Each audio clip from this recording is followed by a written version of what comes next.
श्रीमाधवाङ्घ्रिजलजद्वय नित्यसेवा प्रेमाविलाशय पराङ्कुश पादभक्तम् कामादिदोषहरमात्म पदाश्रितानां रामानुजं यतिपतिं प्रणमामि मूर्ध्ना श्रीविष्णुचित्तकुलनन्दन कल्पवल्लीं श्रीरङ्गराज हरिचन्दन योगदृश्यां साक्षात् क्षमां करुणया कमलामिवान्यां गोदामनन्यशरणं प्रपद्ये उल्लासपल्लवित पालित सप्तलोके निर्वाहकोरकितनेम कटाक्षलीलां श्रीरङ्गार्म्यतलमङ्गल दीपरेखां श्रीरङ्गराजमहिषीं श्रियमाश्रयामः चिन्तयामि हरिमेव सन्ततं मन्दमन्द हसिताननाम्बुजं नन्दगोपतनयं परात्परं नारदादि मुनिवृन्दवन्दितं नीलातुङ्गस्तनगिरितटी सुप्तमुद्बोध्य कृष्णं पारार्थ्यं स्वं श्रुतिशतशिरःसिद्धमध्यापयन्ति सोच्छिष्टायां सजिनिगलितं यावलात्कृत्य भुङ्क्ते गोदा तस्यै नमैदमिदं भूय एवास्तु भूयः अन्नवयल पुदुवै आण्डाळरङ्गर्क्कु पन्नु तिरुप्पावै पल्पदियम् இன்னிசையால் பாடிக் கொடுத்தாள் நற்பாமாலை பூமாலை சூடிக் கொடுத்தாளை சொல்லு சூடிக் கொடுத்த சுடற்கொடியே தொல்பாவை பாடி அருள வல்ல பல்வளையாய் நாடி நீ வெங்கடவர்க்கு என்ன விதி என்ன விம்மாத்தம் நாங்கடவா வண்ணமே நல்கு ஆழிமழை கண்ணா ஒன்று நீ கைகரவேல் ஆழியுள் புக்கு முகந்து கொடார்த்தேரி ஊழி முதல்வன் உருவம் போல் மெய்க்கருத்து பாழியம் தோளுடை பற்பனாவன் கையில்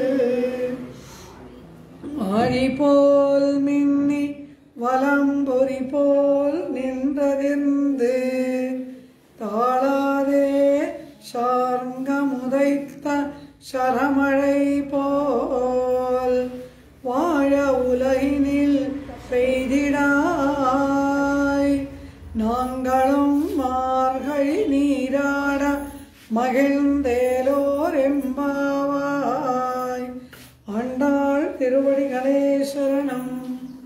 ಶ್ರೇಯಪತಿಯಾಗಿ ಸರ್ವಸ್ಮಾತ್ ಪರನಾಗಿ ಇರ್ತಕ್ಕಂತಹ ಪರಾತ್ಪರನಾದ ಪರಮಾತ್ಮನನ್ನ ಯಾರು ಆಶ್ರಯಣ ಮಾಡಿರುತ್ತಾರೆಯೋ ಅವರೆಲ್ಲರೂ ಕೂಡ ಪರ ಸಮೃದ್ಧಿಯನ್ನ ಅಪೇಕ್ಷೆ ಪಡುವಂತಹವರಾಗಿರ್ತಾರೆ. ಸಮಸ್ತ ಲೋಕವೂ ಕೂಡ ಆನಂದದಿಂದ ಇರಬೇಕು, ಸಮಸ್ತ ಲೋಕವೂ ಕೂಡ ಸುಭಿಕ್ಷವಾಗಿ ಇರಬೇಕು ಎಂಬುದನ್ನು ಆಶಂಸನೆ ಮಾಡ್ತಕ್ಕಂತಹವರೇ ನಿಜವಾದ ಪ್ರಪನ್ನರು, ಶರಣಾಗತರು ಎಂಬುದಾಗಿ ಪ್ರಪನ್ನ ಲಕ್ಷಣವನ್ನ, ಪ್ರಪನ್ನ ದಿನಚರಿಯನ್ನ ಹೇಳತಕ್ಕಂತಹ ಪೂರ್ವಾಚಾರ್ಯಗಳೆಲ್ಲರೂ ಕೂಡ ಇದನ್ನ ನಿರೂಪಣೆ ಮಾಡ್ತಾರೆ.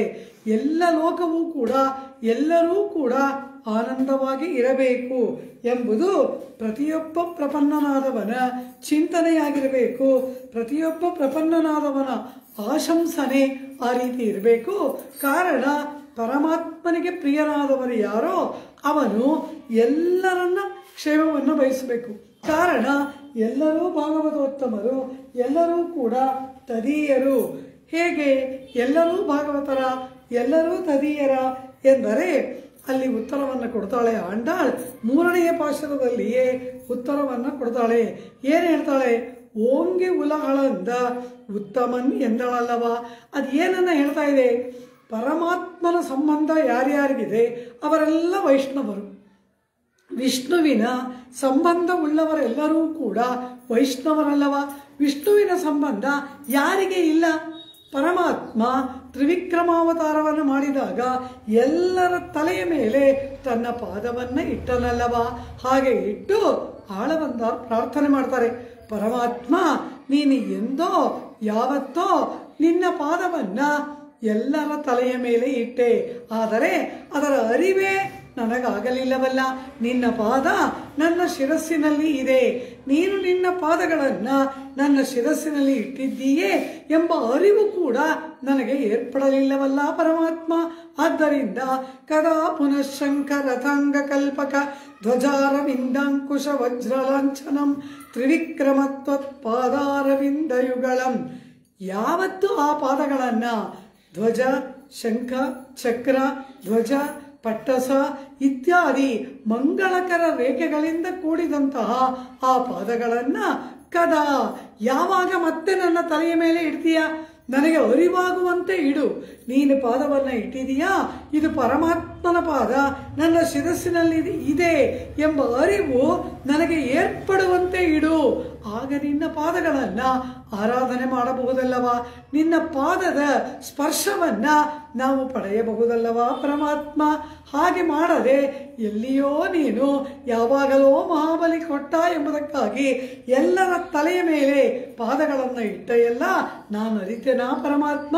ಕದಾ ಪುನಃ ಮತ್ತೆ ಯಾವಾಗ ಪಾದ ಇಡ್ತೀಯ, ಮತ್ತೆ ಯಾವಾಗ ನಿನ್ನ ಪಾದಗಳನ್ನು ನನ್ನ ಶಿರಸ್ಸಿನಲ್ಲಿ ಇಡ್ತೀಯಾ ಎಂಬುದಾಗಿ ಆಳವಂದಾರ್ ತಮ್ಮ ಸ್ತೋತ್ರ ರತ್ನದಲ್ಲಿ ಪ್ರಾರ್ಥನೆಯನ್ನು ಮಾಡ್ತಾರೆ. ಈ ರೀತಿ ಆ ಪರಮಾತ್ಮ ಎಲ್ಲರ ತಲೆಯ ಮೇಲೆ ಪಾದವನ್ನು ಇಟ್ಟ. ಏನು ಮಾಡಿದ ಇಟ್ಟು ಅಂದ್ರು? ಮಹಾಬಲಿ ಏನು ಮಾಡ್ದ ಎಂದರೆ, ಮಹಾಬಲಿ ಎಲ್ಲವನ್ನ ತನ್ನದು ಎಂದು ಅಭಿಮಾನಿಸಿದ. ಯಾವುದೂ ನಿನ್ನದಲ್ಲ, ಎಲ್ಲವೂ ಕೂಡ ಪರಾತ್ಪರನಾದಂತಹ ನನಗೆ ಸೇರಿದ್ದು ಎಂಬುದಾಗಿ ಪರಮಾತ್ಮ ಅವನಿಗೆ ನಿರೂಪಣೆ ಮಾಡುವುದಕ್ಕಾಗಿ ಆ ತ್ರಿವಿಕ್ರಮನಾಗಿ ಬೆಳೆದನಲ್ಲವಾ. ಆಗ ಪರಮಾತ್ಮ ಏನು ಮಾಡ್ದ? ನಾವುಗಳು ನಮ್ಮದು ಅಂತ ಒಂದು ಪದಾರ್ಥವನ್ನು ಹೇಳಬೇಕಾದ್ರೆ ಏನು ಮಾಡ್ತೀವಿ? ಅದ್ರ ಮೇಲೆ ನಮ್ಮ ಹೆಸರು ಹಾಕ್ತೀವಿ. ಕೆಲವರಿಗೆ ಹೆಸರು ಹಾಕೋದಕ್ಕೆ ಇಷ್ಟ ಇರೋಲ್ಲ.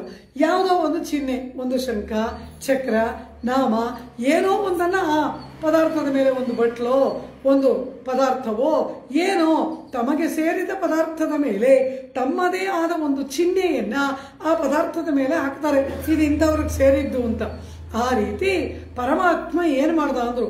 ಸಮಸ್ತ ಆ ಲೀಲಾ ವಿಭೂತಿಯಲ್ಲಿ ಇರ್ತಕ್ಕಂತಹ ಎಲ್ಲದರ ಮೇಲೆ ಪರಮಾತ್ಮ ತನ್ನ ಪಾದಗಳಲ್ಲಿ ಇರ್ತಕ್ಕಂತಹ ರಥ, ಅಂಕುಶ, ಕದಾ ಪುನಃಶಂಖ ರಥಾಂಗ ಕಲ್ಪಕ, ಶಂಖ, ಚಕ್ರ, ಅದೇ ರೀತಿ ಪದ್ಮರೇಖೆ ಎಲ್ಲಗಳಿಂದ ಕೂಡಿದಂತಹ ತನ್ನ ಪಾದಗಳನ್ನು ಎಲ್ಲರ ತಲೆಯ ಮೇಲೆ ಇಟ್ಟನಲ್ಲವಾ. ಪರಮಾತ್ಮನ ಪಾದಗಳಲ್ಲಿ ಅಂಗಾಲುಗಳಲ್ಲಿ ಇದ್ದಂತಹ ಸಮಸ್ತ ಮಂಗಳ ಚಿಹ್ನೆಗಳು ಕೂಡ ಎಲ್ಲರ ತಲೆಯ ಮೇಲೆ ಅಚ್ಚೊತ್ತು ಬಿಟ್ಟನಂತೆ ಪರಮಾತ್ಮ. ಇದೆಲ್ಲ ನಂದು ಅಂತ. ಯಾರು ನನ್ನದು ಅಂತ ಹೇಳುವ ಹಾಗೆ ಇಲ್ಲ, ಎಲ್ಲವೂ ಯಾರದು? ವಾಮನನಾಗಿ ಬಂದು ತ್ರಿವಿಕ್ರಮನಾಗಿ ಸಮಸ್ತ ಲೋಕವನ್ನು ಅಳೆದಂತಹ ಪರಾತ್ಪರನಾದ ಮಹಾವಿಷ್ಣುವಿನದು ಎಂಬುದಾಗಿ ಯಾರನ್ನ ನೋಡಿದ್ರೂ ಗೊತ್ತಾಗಬೇಕು. ಕಾರಣ ಏನು? ಎಲ್ಲರ ಶಿರಸ್ಸಿನಲ್ಲಿ ಪರಮಾತ್ಮನ ಪಾದಗಳ ಮಂಗಳ ಚಿಹ್ನೆಗಳನ್ನು ಒತ್ತಿದ್ದಾನಂತೆ ಪರಮಾತ್ಮ. ಪೆರಿಯಾಳ್ವಾರ್ ಒಂದು ಅದ್ಭುತವಾದ ವರ್ಣನೆಯನ್ನು ಮಾಡ್ತಾರೆ. ಯಮುನಾ ತೀರದಲ್ಲಿ ಪೆರಿಯಾಳ್ವಾರ್ ಸಂಚಾರ ಮಾಡ್ತಾರಂತೆ. ಅಲ್ಲಿ ಅವರು ಏನನ್ನ ನೋಡ್ತಾರೆ ಅಂತ ಕೇಳಿದ್ರು. ಆ ಯಮುನಾ ನದಿಯ ಮರಳಿನಲ್ಲಿ ಅದ್ಭುತವಾಗಿ ಪುಟ್ಟ ಪುಟ್ಟ ಶಂಖಚಕ್ರದ ಚಿಹ್ನೆಗಳೆಲ್ಲ ಇದೆಯಂತೆ. ಯಾವುದಿದು? ಇಲ್ಲಿ ಯಾರು ಶಂಖಚಕ್ರ ಮುದ್ರೆಗಳನ್ನು ಒತ್ತಿದ್ರು ಎಂಬುದಾಗಿ ಪೆರಿಯಾಳ್ವಾರ್ ಚಿಂತನೆ ಮಾಡ್ತಾರೆ ಯಶೋದಾ ಭಾವದಲ್ಲಿ. ಆಗ ಅದ್ಯಾರು? ಮುನ್ನಲೋರ್ ವೆಳ್ಳಿ ಪೆರುಮಲೈ ಕುಟ್ಟನ್ ಮೊಡು ಮೊಡು ವಿರೈಂದೋಡ ಪಿನ್ನಲೋರ್ ಕರುಮಲೈ ಕುಟ್ಟನ್ ಪೆಯರ್ನಡಿಡುವುದು ಪೋಲ್. ಆ ಯಮುನಾ ತೀರದಲ್ಲಿ 2 ಬೆಟ್ಟಗಳು ಓಡ್ತಾ ಇದೆಯಂತೆ. ಯಾವುದು ಬೆಟ್ಟ ಅಂದರು. ಒಂದು ಬೆಳ್ಳಗಿರೋ ದಪ್ಪಗೆ ಗುಂಡಿಗಿರೋ ಬೆಟ್ಟ ಒಂದು ಓಡ್ತಾ ಇದೆಯಂತೆ. ಅದರ ಹಿಂದೆ ಇನ್ನೊಂದು ಕರ್ರಗಿದೆಯಂತೆ, ಅದು ಮೆಲ್ಲಿಗೆ ಬರ್ತಾ ಇದೆಯಂತೆ ಜಗ್ಗ ಹಾಕ್ಕೊಂಡು. ಯಾರಿದು ಅಂದರು, ಮೊಡು ವೆರೈಂದೋಡ, ಆ ಮೊದಲು ಓಡಿದ ಬೆಳ್ಳಿ ಪೆರುಮಲೈ ಕುಟ್ಟನ್, ಬೆಳ್ಳಗಿರುವ ಬೆಟ್ಟದಂತೆ ಇರುವ ಆ ಓಡಿದ ಆ ಬೆಟ್ಟ ಯಾವುದು ಅಂದರೆ ಅದು ಬಲರಾಮ. ಬೆಳ್ಳಗಿದಾನಲ್ವ ಬಲರಾಮ, ಯಮುನಾ ತೀರದಲ್ಲಿ ಓಡ್ತಾ ಇದ್ದಾನೆ ಬಲರಾಮ. ಇವನಲ್ಲಿ ಪಿನ್ನಲಾರ್ ಕರುಮಲೈ ಕುಟ್ಟನ್ ಪೆಯರ್ಂದಡಿ ಇಡುವುದು ಪೋಲ್, ನಿಧಾನಕ್ಕೆ ಬರ್ತಾ ಇದ್ದಾನಂತೆ. ಕಾರಣ ಏನು ಅಂದರು, ಪೆರಿಯವಾಚಾನ್ ಪಿಳ್ಳೆ ಹೇಳ್ತಾರೆ, ಬೆಣ್ಣೆ ತಿಂದು ತಿಂದು ತಿಂದು ಮೈ ಭಾರ ಜಡ್ಡಾಗ್ಬಿಟ್ಟಿದೆಯಂತೆ, ನಿಧಾನಕ್ಕೆ ಬರ್ತಾ ಇದ್ದಾನಂತೆ.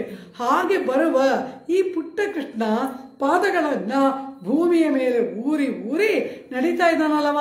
ಹಾಗೆ ನಡೆದಾಗ ಅವನ ಪಾದಗಳಲ್ಲಿ ಇರ್ತಕ್ಕಂತಹ ಸಮಸ್ತ ಶಂಖ ಚಕ್ರ ಪಟ್ಟಸಗಳ ರೇಖೆ ಯಮುನಾ ಮರಳಿನಲ್ಲಿ ಹಾಗೆ ಅಚ್ಚೋತಿದೆಯಂತೆ. ವಿಲಚ್ಚಿನೆ ಪಡ நடந்து, ಅದ್ಭುತವಾಗಿ ಪೆರಿಯಾಳ್ವಾರರ ಅನುಭವ. ಶಂಖ ಚಕ್ಕரங்கள் அங்கங் எழுதினார் போல் ವಿಲಚ್ಚಿನೆ ಪಡ நடந்து ತಳರ್ ನಡೆ ನಡವಾನೋ. ಅದ್ಭುತವಾಗಿ ಪೆರಿಯಾಳ್ವಾರ್ ಆ ಪರಮಾತ್ಮನ ನಡಿಗೆಯ ಸೌಂದರ್ಯವನ್ನು ಅನುಭವಿಸ್ತಾರಲ್ಲವ. ಶಂಖ ಚಕ್ಕರಂ ಅಂಗಂಗ್ ಎഴുದಿನಾರ್ ಪೋಲ್, ಯಾರಾದರೂ ಯಮುನಾ ತೀರದ ಮರಳಿನಲ್ಲಿ ಶಂಖಚಕ್ರದ ಚಿತ್ರವನ್ನು ರಚಿಸಿದರ ಎಂಬ ಹಾಗೆ ಪಾದಗಳನ್ನು ಊರಿದಾಗ ಪರಮಾತ್ಮನ ಅಂಗಾರಗಳಲ್ಲಿದ್ದ ಸಮಸ್ತ ಮಂಗಳ ರೇಖೆಗಳು, ಶಂಖಚಕ್ರದ ಗುರುತುಗಳು ಯಮುನಾ ನದಿಯ ಮರಳಿನಲ್ಲಿ ಅಲ್ಲಲ್ಲಿ ಅಚ್ಚೊತ್ತಿದೆಯಂತೆ. ಈ ರೀತಿ ಪರಮಾತ್ಮ ಎಲ್ಲದರ ಮೇಲೆ ತನ್ನ ಚಿಹ್ನೆಯನ್ನು ಒತ್ತಿಬಿಟ್ಟಂತೆ. ಇನ್ಯಾರು ಇದು ನಂದು ಅಂತ ಹೇಳೋ ಹಾಗೇ ಇಲ್ಲ, ಎಲ್ಲ ಯಾರ್ದು? ಪರಮಾತ್ಮನದು. ಈಶಾವಾಸ್ಯಂ ಇದಂ ಸರ್ವಂ, ಸಮಸ್ತವೂ ಕೂಡ ಪರಮಾತ್ಮನಿಗೆ ಸೇರಿದ್ದೇ ವಿನಃ ಇದು ಬೇರಾರಿಗೂ ಸೇರಿದ್ದಲ್ಲ. ಎಲ್ಲವೂ ಕೂಡ ಪರಮಾತ್ಮನ ಸ್ವತ್ತು, ಅವನದಲ್ಲದ್ದು ಎಂಬುದು ಒಂದು ಲೋಕದಲ್ಲಿ ಉಂಟಾ? ಆದರೆ ಆ ರೀತಿ ಮಹಾಬಲಿ ನಡೆದುಕೊಂಡಾಗ ಅವನಿಗೆ ತೋರಿಸಿಕೊಟ್ಟು ಮತ್ತಾರೂ ಹೀಗೆ ಮಾಡದಂತೆ ಪರಮಾತ್ಮ ತ್ರಿವಿಕ್ರಮನಾಗಿ ಬೆಳೆದು ಎಲ್ಲರ ಶಿರಸ್ಸಿನಲ್ಲಿ ಎಲ್ಲ ಪದಾರ್ಥಗಳ ಮೇಲೆ ತನ್ನ ಪಾದಗಳ ಚಿಹ್ನೆಯನ್ನು ಒತ್ತುಬಿಟ್ಟ. ಈಗ ವೈಷ್ಣವ ಅಂದರೆ ಯಾರು? ಈ ಜಗತ್ತಿ ಎಲ್ಲ ವಿಷ್ಣುಮಯಂ ಇದಂ ಸರ್ವಂ, ಪರಮಾತ್ಮನಾದ ವಿಷ್ಣುವಿನ ಸಂಬಂಧವಿಲ್ಲದ ಪದಾರ್ಥ ಅಥವಾ ವ್ಯಕ್ತಿಗಳು ಲೋಕದಲ್ಲಿ ಉಂಟಾ? ನಾವು ತಿಳ್ಕೊಂಡಿದ್ವಿ, ಜರ್ಮನಿಲಿದ್ದಾನೆ ಅವನಿಗೆ ವಿಷ್ಣು ಸಂಬಂಧ ಇಲ್ಲ, ಫ್ರಾನ್ಸಲ್ಲಿದ್ದಾನೆ ಅವನಿಗಿಲ್ಲ, ಇವನು ಆಸ್ಟ್ರೇಲಿಯಾಲಿದ್ದಾನೆ ಇಲ್ಲ ಅಂತ. ತಪ್ಪು. ತ್ರಿವಿಕ್ರಮನಾಗಿ ಪರಮಾತ್ಮ ವೃದ್ಧಿಯಾದಾಗ ಎಲ್ಲದರ ಮೇಲೆ ಕಾಲಿಟ್ಟ, ಎಲ್ಲದರ ಮೇಲೆ ತನ್ನ ಚಿಹ್ನೆ ಒತ್ತಿಬಿಟ್ಟ. ಆದ್ದರಿಂದ ಎಲ್ಲಕ್ಕೂ ಕೂಡ ವಿಷ್ಣುವಿನ ಸಂಬಂಧ ಏರ್ಪಟ್ಟಿತು. ಸಮಸ್ತ ಜಗತ್ತೇ ವೈಷ್ಣವ ಜಗತ್ತು. ವೈಷ್ಣವನಲ್ಲದವನು ಯಾರೂ ಇಲ್ಲ.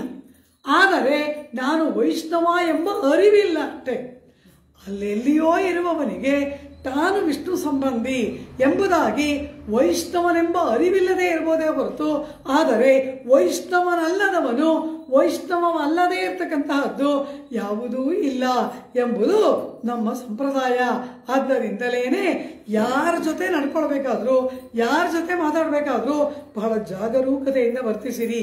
ಯಾರನ್ನು ಅಪಮಾನ ಮಾಡುವಂತೆಯೋ, ನೋಯಿಸುವಂತೆಯೋ, ಅವಹೇಳನ ಮಾಡುವಂತೆಯೋ ಮಾತಾಡಬೇಡಿ. ಕಾರಣ ಅವನು ವೈಷ್ಣವ, ವಿಷ್ಣು ಸಂಬಂಧ ಅವನಿಗಿದೆ. ವೈಷ್ಣವನಾದವನನ್ನ, ಭಾಗವತೋತ್ತಮನಾದವನನ್ನ ಅಪಮಾನ ಮಾಡಿದರೆ ಅದು ದೊಡ್ಡ ಭಾಗವತಾಪಚಾರವಲ್ಲವ. ಆದ್ರಿಂದ ಇವರು ಭಾಗವತರು, ಇವ್ರ ಜೊತೆ ಚೆನ್ನಾಗಿ ನಡ್ಕೋಬೇಕು, ಅವನು ಬಿಡಿ ಹಂಗೆ ಹೇಳಕೂಡ್ದು. ಎಲ್ಲರೂ ಭಾಗವತರು, ಎಲ್ಲರೂ ವೈಷ್ಣವರು. ವಿಷ್ಣು ಸಂಬಂಧವುಳ್ಳದ್ದೆಲ್ಲವೂ ಕೂಡ ವೈಷ್ಣವವಾದದ್ದರಿಂದ ಈ ಲೋಕದಲ್ಲಿ ಇರ್ತಕ್ಕಂತಹ ಸಮಸ್ತ ಪ್ರಾಣಿಗಳಾಗಲಿ, ಕ್ರಿಮಿಕೀಟಗಳಾಗಲಿ, ಪ್ರತಿಯೊಂದು ಜಂತುವಾಗಲಿ, ಗಿಡಮರಗಳಾಗಲಿ ಎಲ್ಲವೂ ಕೂಡ ವೈಷ್ಣವ ಎಂಬತಕ್ಕಂತಹ ಬಿರುದನ್ನು ಉಳ್ಳದ್ದು. ಎಲ್ಲವೂ ಕೂಡ ವಿಷ್ಣು ಸಂಬಂಧ ಪಡೆದದ್ದರಿಂದ ಲೋಕದಲ್ಲಿ ಇರ್ತಕ್ಕಂತಹ ಎಲ್ಲರ ಜೊತೆಯಲ್ಲಿ, ಎಲ್ಲ ಜೀವರಾಶಿಗಳ ಜೊತೆಯಲ್ಲಿ ನಾವುಗಳು ಸಂಯಮದಿಂದ ವರ್ತಿಸಬೇಕು ಎಂಬುದಾಗಿ ನಮ್ಮ ವೈಷ್ಣವ ಸಂಪ್ರದಾಯ ಹೇಳ್ತಾ ಇದೆ. ಯಾರನ್ನೂ ನೋಯಿಸೋ ಹಾಗಿಲ್ಲ, ಯಾರನ್ನೂ ಅಪಮಾನ ಮಾಡೋ ಹಾಗಿಲ್ಲ, ಯಾರನ್ನೂ ನಾವು ನಿಂದನೆ ಮಾಡೋ ಹಾಗಿಲ್ಲ. ಕಾರಣ ಏನು ಅಂದರೆ ಅವನೂ ಪರಮಾತ್ಮನಿಗೆ ಸೇರಿದವನಲ್ಲವ, ಪರಮಾತ್ಮನ ಸ್ವತ್ತಲ್ಲವ, ನಾವು ಯಾಕೆ ಅಪಮಾನ ಮಾಡ್ಬೋದು? ಈ ಒಂದು ಸಿದ್ಧಾಂತ ನಮ್ಮ ಜೀವನವನ್ನು ಎಷ್ಟು ಶುದ್ಧ ಮಾಡುತ್ತೆ ನೋಡಿ. ಯಾರ ಹತ್ರನೂ ಕೆಟ್ಟದಾಗಿ ನಡ್ಕೊಳಕ್ಕಾಗಲ್ಲ, ಯಾರನ್ನೂ ಬೈಯೋದಿಲ್ಲ. ಎಷ್ಟು ನಮ್ಮ ನಾಲಿಗೆ ಎಷ್ಟು ಶುದ್ಧವಾಗುತ್ತೆ, ನಮ್ಮ ಮನಸ್ಸು ಎಷ್ಟು ಶುದ್ಧವಾಗುತ್ತೆ, ನಮ್ಮ ನಡವಳಿಕೆ ಎಷ್ಟು ಚೆನ್ನಾಗಿರುತ್ತೆ. ಒಂದು ವೈಷ್ಣವ ಅನ್ನೋ ಭಾವನೆ ಬಂದುಬಿಟ್ರೆ ಇಡೀ ನಮ್ಮ ಜೀವನವೇ ಪರಮ ಪರಿಶುದ್ಧವಾದ ಜೀವನವಾಗುತ್ತದೆ ಅಲ್ಲವಾ? ಆ ರೀತಿ ಪರಮಾತ್ಮ ಓಂಗಿ ಉಲಹಳಂದ ಎಂಬಂತೆ ಎಲ್ಲರ ತಲೆಯ ಮೇಲೆ ಪಾದವನ್ನು ಇಟ್ಟು ಇದೆಲ್ಲವೂ ನನ್ನದು ಎಂದ.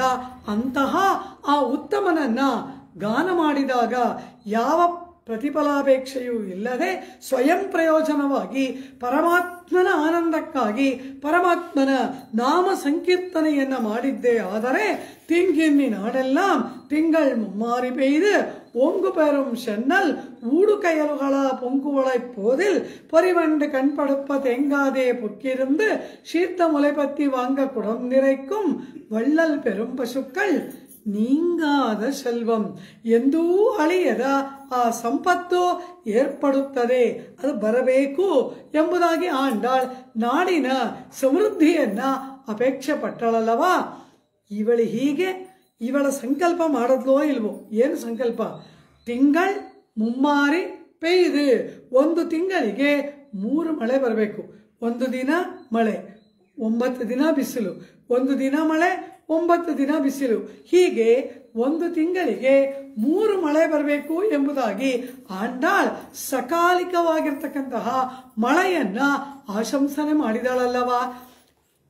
ವೇದ ಒಂದು ಮಾತು ಹೇಳುತ್ತೆ, ಲೋಕದಲ್ಲಿ ಜನರೆಲ್ಲ ಪಾಪಿಗಳಾಗದೇ ಇರಬೇಕು, ಪಾಪ ಕೆಲಸವನ್ನು ಮಾಡಬಾರ್ದು, ಪಾಪಿಗಳಾಗಬಾರ್ದು. ಪಾಪಿಗಳಾಗದೇನೆ ನಿಷ್ಪಾಪವಾದ ಜೀವನ ಆಗಬೇಕಾದ್ರೆ ಏನು ಮಾಡಬೇಕು? ಮೊಟ್ಟ ಮೊದಲನೆಯದು ನಂಬರ್ 1, ಆಮೇಲೆ 2, 3, 4, 5, ಆಮೇಲೆ ಮೊಟ್ಟ ಮೊದಲನೆಯದು ಅಡಿಪಾಯವಾಗಿ ಇರ್ತಕ್ಕಂತಹದ್ದು ಪಾಪಕರವಾದ ಜೀವನ ಆಗದೇ ಇರಬೇಕಾದ್ರೆ ಏನು ಮಾಡಬೇಕು ಅಂದ್ಬಿಡ್ತು. ಅನ್ನಂ ಬಹುಕುರ್ವೀತ ವೇದ ಹೇಳುತ್ತೆ, ತೈತ್ರೇಯ ಉಪನಿಷತ್ ಹೇಳುತ್ತೆ, ಅನ್ನಂ ಬಹುಕುರ್ವೀತ, ಅನ್ನೋತ್ಪತ್ತಿಯನ್ನ ಮಾಡಿರಿ. ಹೆಚ್ಚು ಹೆಚ್ಚು 10 ಜನ ಇದ್ರೆ 50 ಜನಕ್ಕಾಗುವಷ್ಟು ಧಾನ್ಯ ಇರಬೇಕು. 5 ಜನ ಊಟಕ್ಕೆ ಬರ್ತಾರೆ ಅಂದರೆ 10 ಜನಕ್ಕಾಗುವಷ್ಟು ಅಡುಗೆ ಮಾಡಿ ಇನ್ನುತ್ತೆ ವೇದ. ನಾವು 5 ಜನ ಊಟಕ್ಕೆ ಬರ್ತಾರೆ ಅಂದರೆ 2 ಅಡುಗೆ ಮಾಡಿರ್ತೀವಿ, ಅಡ್ಜಸ್ಟ್ ಮಾಡೋಣ ಬಿಡಿ ಅಂತೀವಿ.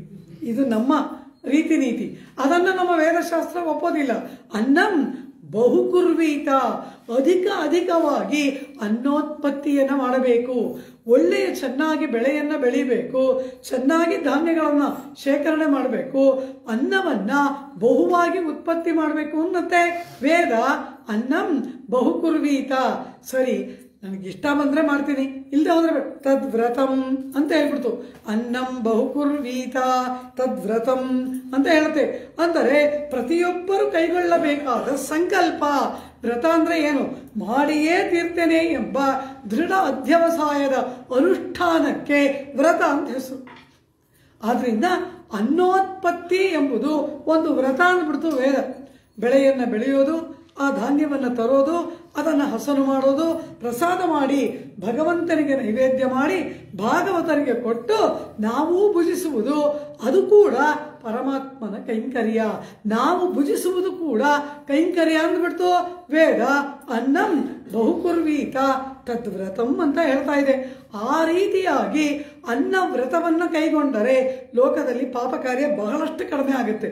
ಎಲ್ಲರೂ ಮಾಡೋದು ಹೊಟ್ಟೆಗಾಗಿ. ಆದ್ದರಿಂದ ಮೊದಲು ಹೊಟ್ಟೆ ತುಂಬಿದ್ರೆ ಅನಂತರ ಅರ್ಧ ಪಾಪ ಕಾರ್ಯಗಳು ಕಡಿಮೆ ಆಗುತ್ತೆ ಎಂಬುದಾಗಿ ವೇದ ಹೇಳ್ತಾ ಇದೆ. ಈ ರೀತಿ ಆ ಅನ್ನವನ್ನ ಬಹುವಾಗಿ ಮಾಡತಕ್ಕಂತಹ ಯಾವ ವ್ರತವಿದೆಯೋ ಅದಾಗಬೇಕು ಎಂಬುದು 3ನೆಯ ಪಾಶುರದಲ್ಲಿ ಆಂಡಾಳು ಹೇಳ್ತಾ ಇದ್ದಾಳೆ. ಓಂಗು ಪೆರುಂ ಸೆನ್ನಲ್ ಊಡು ಕಯಲುಗಳ ನೀಂಗಾದ ಶೆಲ್ವಂ. ಇದು ಆ ಆಂಡಾಳ್ ತಮಿಳು ಪಾಶುರಗಳು. ಅದು ಸಂಸ್ಕೃತ ವೇದ, ಇದು ದ್ರಾವಿಡ ವೇದ. ಅದು ಸಂಸ್ಕೃತ, ಇದು ದ್ರಾವಿಡ, ವಿಷಯ ಮಾತ್ರ ಒಂದೇ. ಈ ರೀತಿ ಆಂಡಾಳ್ ಒಂದು ಮನೋರಥವನ್ನು ಮಾಡಿದ್ರು. ಏನು ಮನೋರಥ? ಬಹುವಾಗಿ ಧಾನ್ಯಗಳು ಬೆಳಿಬೇಕು, ನಾಡು ಸುಭಿಕ್ಷವಾಗಿ ಇರಬೇಕು, ಗ್ರಾಮ ಸಮೃದ್ಧಿ, ಗೋ ಸಮೃದ್ಧಿ, ಪ್ರಾಕೃತಿಕವಾದ ಸಮೃದ್ಧಿ ಇವೆಲ್ಲ ಏರ್ಪಡಬೇಕು ಅಂದರೆ ಸಕಾಲಿಕವಾಗಿರ್ತಕ್ಕಂತಹ ಮಳೆ ಏರ್ಪಡಬೇಕು, ಬರಬೇಕು ಅಂತ ಆಂಡಾಳ್ ತಿರುಪ್ಪಾವಯ್ಯ 3ನೆಯ ಪಾಶರದಲ್ಲಿ ಒಂದು ಸಂಕಲ್ಪ, ಒಂದು ಮಂಗಳಾಶಾಸನವನ್ನು ಮಾಡಿದ್ರು. ಕೂಡಲೇ ಏನಾಯಿತು? ಹೀಗೆ ಮಳೆ ಬರಬೇಕು ಎಂಬುದಾಗಿ ಆಂಡಾಳ್ ಒಂದು ಆಶಂಸನೆಯನ್ನ ಮಾಡಿದ ಕೂಡಲೇ ಏನು ನಡೆಯಿತು ಎಂದರೆ, ಮಳೆಯನ್ನು ಸುರಿಸುವುದಕ್ಕೆ ಯಾವಾತನು ನಿರ್ವಾಹಕನಾಗಿದ್ದಾನೋ, ಮೋಡದಿಂದ ಮಳೆ ಸುರಿಬೇಕಾದ್ರೆ ಅದಕ್ಕೊಬ್ಬರು ನಿರ್ವಾಹಕರು ಬೇಕಲ್ಲ, ಪ್ರತಿಯೊಂದು ಕೆಲಸ ಮಾಡುವುದಕ್ಕೂ ಒಬ್ಬೊಬ್ಬರು ಬೇಕಲ್ಲವ. ನಮ್ಮಲ್ಲಿ ಎಲ್ಲದಕ್ಕೆ ಒಬ್ಬ ದೇವತೆ ಉಂಟು. ಆ ರೀತಿ ಈ ಮಳೆಯನ್ನ, ಮೋಡದಲ್ಲಿರುವ ನೀರನ್ನ ಭೂಮಿಗೆ ತರುವುದಕ್ಕೆ ಒಬ್ಬ ದೇವತೆ ಇದಾನಲ್ಲ. ಆ ದೇವತೆ ಏನು ಮಾಡಿದಂತೆ, ಕೆಳಗಿಳಿದು ಬಂದನಂತೆ. ಕೂಡಲೇ ಭೂಲೋಕಕ್ಕೆ ಬಂದ, ಶ್ರೀವಿಲ್ಲಿಪುತ್ತೂರಿಗೆ ಬಂದ ಆಂಡಾಳ್ ಗೋಷ್ಠಿ. ಆಂಡಾಳ್ ಎಲ್ಲರೂ ಕರೆದು ಬಿಟ್ಟಿದಾಳಲ್ಲ, ವಯ್ಯತ್ತು ವಾಳ್ವೀರ್ಗಾಳ್, ಎಲ್ಲರೂ ಬನ್ನಿ ಬನ್ನಿ, ಪೋದುವೀರ್ ಪೋದುಮಿನೋ ಎಂಬುದಾಗಿ ಸಮಸ್ತವಾಗಿ ಎಲ್ಲರನ್ನ ಆಂಡಾಳ್ ಆಹ್ವಾನ ಮಾಡಿದ್ದಾಳಲ್ಲವ. ದೊಡ್ಡ ಗೋದಾ ಗೋಷ್ಠಿ, ಆಂಡಾಳ್ ಗೋಷ್ಠಿ ನೆರೆದಿದೆ. ಈ ಮಳೆಗೆ ನಿರ್ವಾಹಕನಾಗಿ ಇರ್ತಕ್ಕಂತಹ ದೇವತೆ ಮೇಲಿಂದ ಲೋಕದಿಂದ ಕೆಳಗೆ ಇಳಿದು ಬಂದು ಈ ಗೋದಾ ಗೋಷ್ಠಿಯ ಮುಂದೆ ಕೈ ಮುಗಿದು ನಿಂತ್ಕೊಂಡಂತೆ. ಕೈ ಮುಗಿದು ನಿಂತ್ಕೊಂಡು, ಆಂಡಾಳ್ ದೇವಿ ಗೋದೆ, ನನ್ನನ್ನು ಸ್ಮರಣೆ ಮಾಡಿದೆಯಲ್ಲ, ನನ್ನಿಂದ ಯಾವ ಸೇವೆ ಆಗಬೇಕು ಎಂಬುದಾಗಿ ಕೇಳ್ತಾ ಇದ್ದಾನಂತೆ. ಅವನು ಯಾರು ಅಂದ್ರು, ದೇವಲೋಕದಿಂದ ಕೆಳಗೆ ಇಳಿದು ಬಂದು ಗೋದಾಗೋಷ್ಠಿಯ ಮುಂದೆ ಕೈಗಳನ್ನು ಮುಗಿದು ನಿಂತು ಯಾವ ಕೈಂಕರ್ಯ ಮಾಡಲಿ ಎಂಬುದಾಗಿ ಆ ದೇವತೆ ಕೇಳ್ತಾ ಇದ್ದಾನಲ್ಲ, ಅವನು ಯಾರು ಅಂದ್ರು, ಪರ್ಜನ್ಯ ಅಂತ ಹೇಳಿದ್ರು. ಪರ್ಜನ್ಯ ಅಂತ ಆ ದೇವತೆಯ ಹೆಸರು. ನಾವೇನು ಮಾಡ್ತೀವಿ, ಮಳೆ ಬಂತು ಅಂದರೆ ವರುಣ ಅಂತೀವಿ. ವರುಣ ಬೇರೆ, ಪರ್ಜನ್ಯ ಬೇರೆ. ವರುಣ ಎಂಬುವವನು ಅಷ್ಟದಿಕ್ಪಾಲಕರಲ್ಲಿ ಒಬ್ಬ. ಅಂದರೆ ಏನು, ನಮ್ಮಲ್ಲಿ cabinet ministers, central ministers, state level ministers ಅಂತೆಲ್ಲ ಇರ್ತಾರೆ ನೋಡಿ. ಹಾಗೆ ಆ ದೇವತೆಗಳಲ್ಲೆಲ್ಲ ಆ ಗ್ರೇಡು, ಪದವಿಗಳು, ಸ್ತರಗಳೆಲ್ಲ ಉಂಟು. ಅದರಲ್ಲಿ ವರುಣ ಅಷ್ಟದಿಕ್ಪಾಲಕರಲ್ಲಿ ಒಬ್ಬ. ಇಂದ್ರ ಪೂರ್ವ ದಿಕ್ಕಿನ ಅಧಿಪತಿ, ವರುಣ ಪಶ್ಚಿಮ ದಿಕ್ಕಿನ ಅಧಿಪತಿ. ಅಷ್ಟದಿಕ್ಪಾಲಕರಲ್ಲಿ ವರುಣನೂ ಒಬ್ಬ. ಅವನ ರ್ಯಾಂಕಿಂಗ್ ಇಂದ್ರನಿಗೆ ಈಕ್ವಲ್ ಆದ ರ್ಯಾಂಕಿಂಗ್. ಅಂದರೆ ಇಂದ್ರ ದೇವತೆಗಳ ಅಧಿಪತಿ, ಅದು ಬೇರೆ. ಅಷ್ಟದಿಕ್ಪಾಲಕರ ಪೈಕಿ ತೆಗೆದುಕೊಂಡ್ರೆ ಇಂದ್ರನು ವರುಣನು ಈಕ್ವಲ್ ರ್ಯಾಂಕಿಂಗು. ಆದರೆ ಪರ್ಜನ್ಯ ವರುಣ ಯಾರು ಅಂದ್ರು, ನಿಂತ ನೀರಿನ ಅಧಿಪತಿ ವರುಣ. ಸಮುದ್ರ, ತಟಾಕ, ಸರಸ್ಸು, ಕೊಳ, ನದಿ ಇದೆಲ್ಲ ವರುಣನ ಅಧಿಪತಿ. ಇದಕ್ಕೆಲ್ಲ ವರುಣ ಅಧಿಪತಿ. ಆಮೇಲೆ ವರುಣನಿಗೆ ಇನ್ನೊಂದು ಜವಾಬ್ದಾರಿ ಇದೆ. ಅದೇನು ಅಂದರೆ, ನಾವು ಮಾಡುವ ಪುಣ್ಯ ಪಾಪ ಕರ್ಮಗಳನ್ನು ಅದಕ್ಕೆ ಶಿಕ್ಷೆಯನ್ನು ಕೊಡುವುದು ವರುಣ ಪಾಶ ಅಂತ ಒಂದಿದೆ. ಋತ ಅಂತ, ಸತ್ಯ ಋತ ಅಂತ. ಸತ್ಯ ಎಂದರೆ ನಮ್ಮ ಜೀವನವನ್ನು ನಡೆದುಕೊಳ್ಳಬೇಕಾದ ಕ್ರಮಗಳ ಒಂದು ಥಿಯರಿಟಿಕಲ್ ರೂಪ. ಋತ ಅಂದ್ರೆ ಏನು, ಅದನ್ನು ಎಕ್ಸಿಕ್ಯೂಟ್ ಮಾಡಿ ಜೀವನದಲ್ಲಿ ಅಳವಡಿಸೋದು. ಆ ಜೀವನದಲ್ಲಿ ನಡೆಮುರೆ ಅಂತ ನಾವು ಏನು ಹೇಳ್ತೀವಿ, ನಡವಳಿಕೆ, ಅದರ ಮೇಲೆ ನಿಯಂತ್ರಣವನ್ನು ಉಳ್ಳವನು ವರುಣ. ನಾವೇನಾದರೂ ತಪ್ಪು ಮಾಡಿದ್ರೆ ವರುಣ ಭಾಷಾ ಬೀಳುತ್ತೆ ನಮ್ಮ ಮೇಲೆ. ನಮ್ಮ ತಪ್ಪು ಒಪ್ಪುಗಳನ್ನು ನೋಡಿ ನೋಡಿ ನೋಡಿ ಅದಕ್ಕೆ ಆಗಾಗಲೇ ಶಿಕ್ಷೆಯನ್ನು ವಿಧಿಸುವವನು ವರುಣ. ಅದನ್ನು ಎಕ್ಸಿಕ್ಯೂಟ್ ಮಾಡೋನು ಯಮ. ಇದೆಲ್ಲ ದೇವತೆಗಳಲ್ಲಿ ಭಿನ್ನ ಭಿನ್ನವಾದ ಕಾರ್ಯಗಳು. ಹೀಗೆ ಆ ವರುಣನ ಕಾರ್ಯ ಇದು. ಪರ್ಜನ್ಯನಾರು ಅಂದರೆ ಇವನು ಇಂದ್ರನ ಸೇವಕ. ವರುಣ ಇಂದ್ರನಿಗೆ ಈಕ್ವಲ್. ಅಷ್ಟದಿಕ್ಪಾಲಕರಲ್ಲಿ ಒಬ್ಬ, ಪಶ್ಚಿಮ ದಿಕ್ಕಿನ ಅಧಿಪತಿ ವರುಣ. ಆದರೆ ಪರ್ಜನ್ಯ ಯಾರು ಎಂದರೆ ಇಂದ್ರನಿಗೆ ಸೇವಕನಾದವನು. ವೇದಗಳಲ್ಲಿ ವರುಣ ಸೂಕ್ತ ಬೇರೆ ಇದೆ, ಪರ್ಜನ್ಯ ಸೂಕ್ತ ಅಂತಲೇ ಇದೆ. ಪರ್ಜನ್ಯ ಸೂಕ್ತ ದೊಡ್ಡದಾಗಿ ಆ ಪರ್ಜನ್ಯನೆಲ್ಲ ವರ್ಣನೆ ಮಾಡುತ್ತೆ. ಋಗ್ವೇದದಲ್ಲಿ ದೊಡ್ಡ ದೊಡ್ಡ ದೇವತೆಗಳನ್ನು ವರ್ಣನೆ ಮಾಡುವ ಮಂತ್ರಗಳೆಲ್ಲ ಉಂಟು. ಅಲ್ಲಿ ಪರ್ಜನ್ಯ ಸೂಕ್ತವೆಲ್ಲ ಇದೆ. ಪರ್ಜನ್ಯ ಹೋಮ ಎಲ್ಲ ಮಾಡ್ತಾರೆ. ಈ ಪರ್ಜನ್ಯನ ಕೆಲಸ ಏನು ಅಂದ್ರು, ಮೋಡದಲ್ಲಿ ತುಂಬಿಕೊಂಡಿದೆಯಲ್ಲ ನೀರು, ಅದನ್ನು ಕೆಳಗೆ ಬಗ್ಸೋದು. ಇಷ್ಟೇ ಪರ್ಜನ್ಯನ ಕೆಲಸ. ಇಂದ್ರ ಹೇಳ್ತಾನೆ, ಎಲ್ಲ ಮೇಘಗಳು, ಇಂದ್ರನಿಗೆ ಮೇಘರಾಜ ಅಂತ ಹೆಸರು. ಎಲ್ಲ ಮೇಘಗಳಿಗೆ ಒಡೆಯನಾದವನು ಇಂದ್ರ ದೇವೇಂದ್ರ. ಅವನು ತನ್ನ ಸೇವಕನಾದ ಪರ್ಜನ್ಯನನ್ನು ಕರೆದು ಹೇಳ್ತಾನೆ, ಮೋಡದಲ್ಲಿ ತುಂಬಿಕೊಂಡ ನೀರನ್ನ ಭೂಮಂಡಲಕ್ಕೆ ಮಳೆಯಾಗಿ ಸುರಿಸು ಅಂತ ಇಂದ್ರ ಆಜ್ಞೆ ಕೊಟ್ರೆ, ಆ ಮೋಡದಲ್ಲಿರೋ ನೀರನ್ನ, ಪಾತ್ರೆಯಲ್ಲಿರೋ ನೀರನ್ನ ಕೆಳಕ್ಕೆ ಬಗ್ಗಿಸ್ದಂಗೆ ಮೋಡದಲ್ಲಿ ಇರುವ ಜಲವನ್ನ ಭೂಮಿಗೆ ತಂದು ಕೊಡುವವನು ಪರ್ಜನ್ಯ. ಇವನು ಇಂದ್ರನ ಸೇವಕ. ಆದ್ದರಿಂದ ಆಂಡಾಳನ ಬಳಿಗೆ ಬಂದವನು ಪರ್ಜನ್ಯ, ವರುಣನಲ್ಲ. ಆದ್ದರಿಂದ ಇಲ್ಲಿ ಆಂಡಾಳ್ ತಿಂಗಳು ಮುಮ್ಮಾರಿ ಪೆಯ್ದೆ ಎಂಬುದಾಗಿ 3 ಮಳೆ ಸಕಾಲಿಕವಾಗಿ ಬರಬೇಕು ಎಂಬುದಾಗಿ ಸಂಕಲ್ಪ ಮಾಡಿದ ಕೂಡಲೇನೆ ಈ ಮಳೆಯನ್ನ ಸುರಿಸತಕ್ಕಂತಹ ಪರ್ಜನ್ಯ ದೇವ ಕೆಳಗೆ ಇಳಿದು ಬಂದ. ಗೋದಾಗೋಷ್ಠಿಯ ಮುಂದೆ ಕೈ ಮುಗಿದು ನಿಂತು ಏನು ಸೇವೆ ಮಾಡಲಿ ಎಂಬುದಾಗಿ ಕೇಳ್ತಾ ಇದ್ದಾನೆ. ಹಾಗೆ ಕೇಳಿದಂತಹ ಆ ಪರ್ಜನ್ಯನಿಗೆ ಈ ರೀತಿಯಾಗಿ ಮಾಡು ಎಂಬುದಾಗಿ ಆ ಪರ್ಜನ್ಯನನ್ನ ನಿಯಮನ ಮಾಡತಕ್ಕಂತಹ, ಆ ಪರ್ಜನ್ಯನಿಗೆ ಸೂಚನೆಗಳನ್ನ ಕೊಡುವಂತಹ ಅದ್ಭುತವಾದ ಪಾಶುರವೇ ತಿರುಪ್ಪಾವೈ ದಿವ್ಯಶಾಸ್ತ್ರದ 4ನೆಯ ಪಾಶುರ.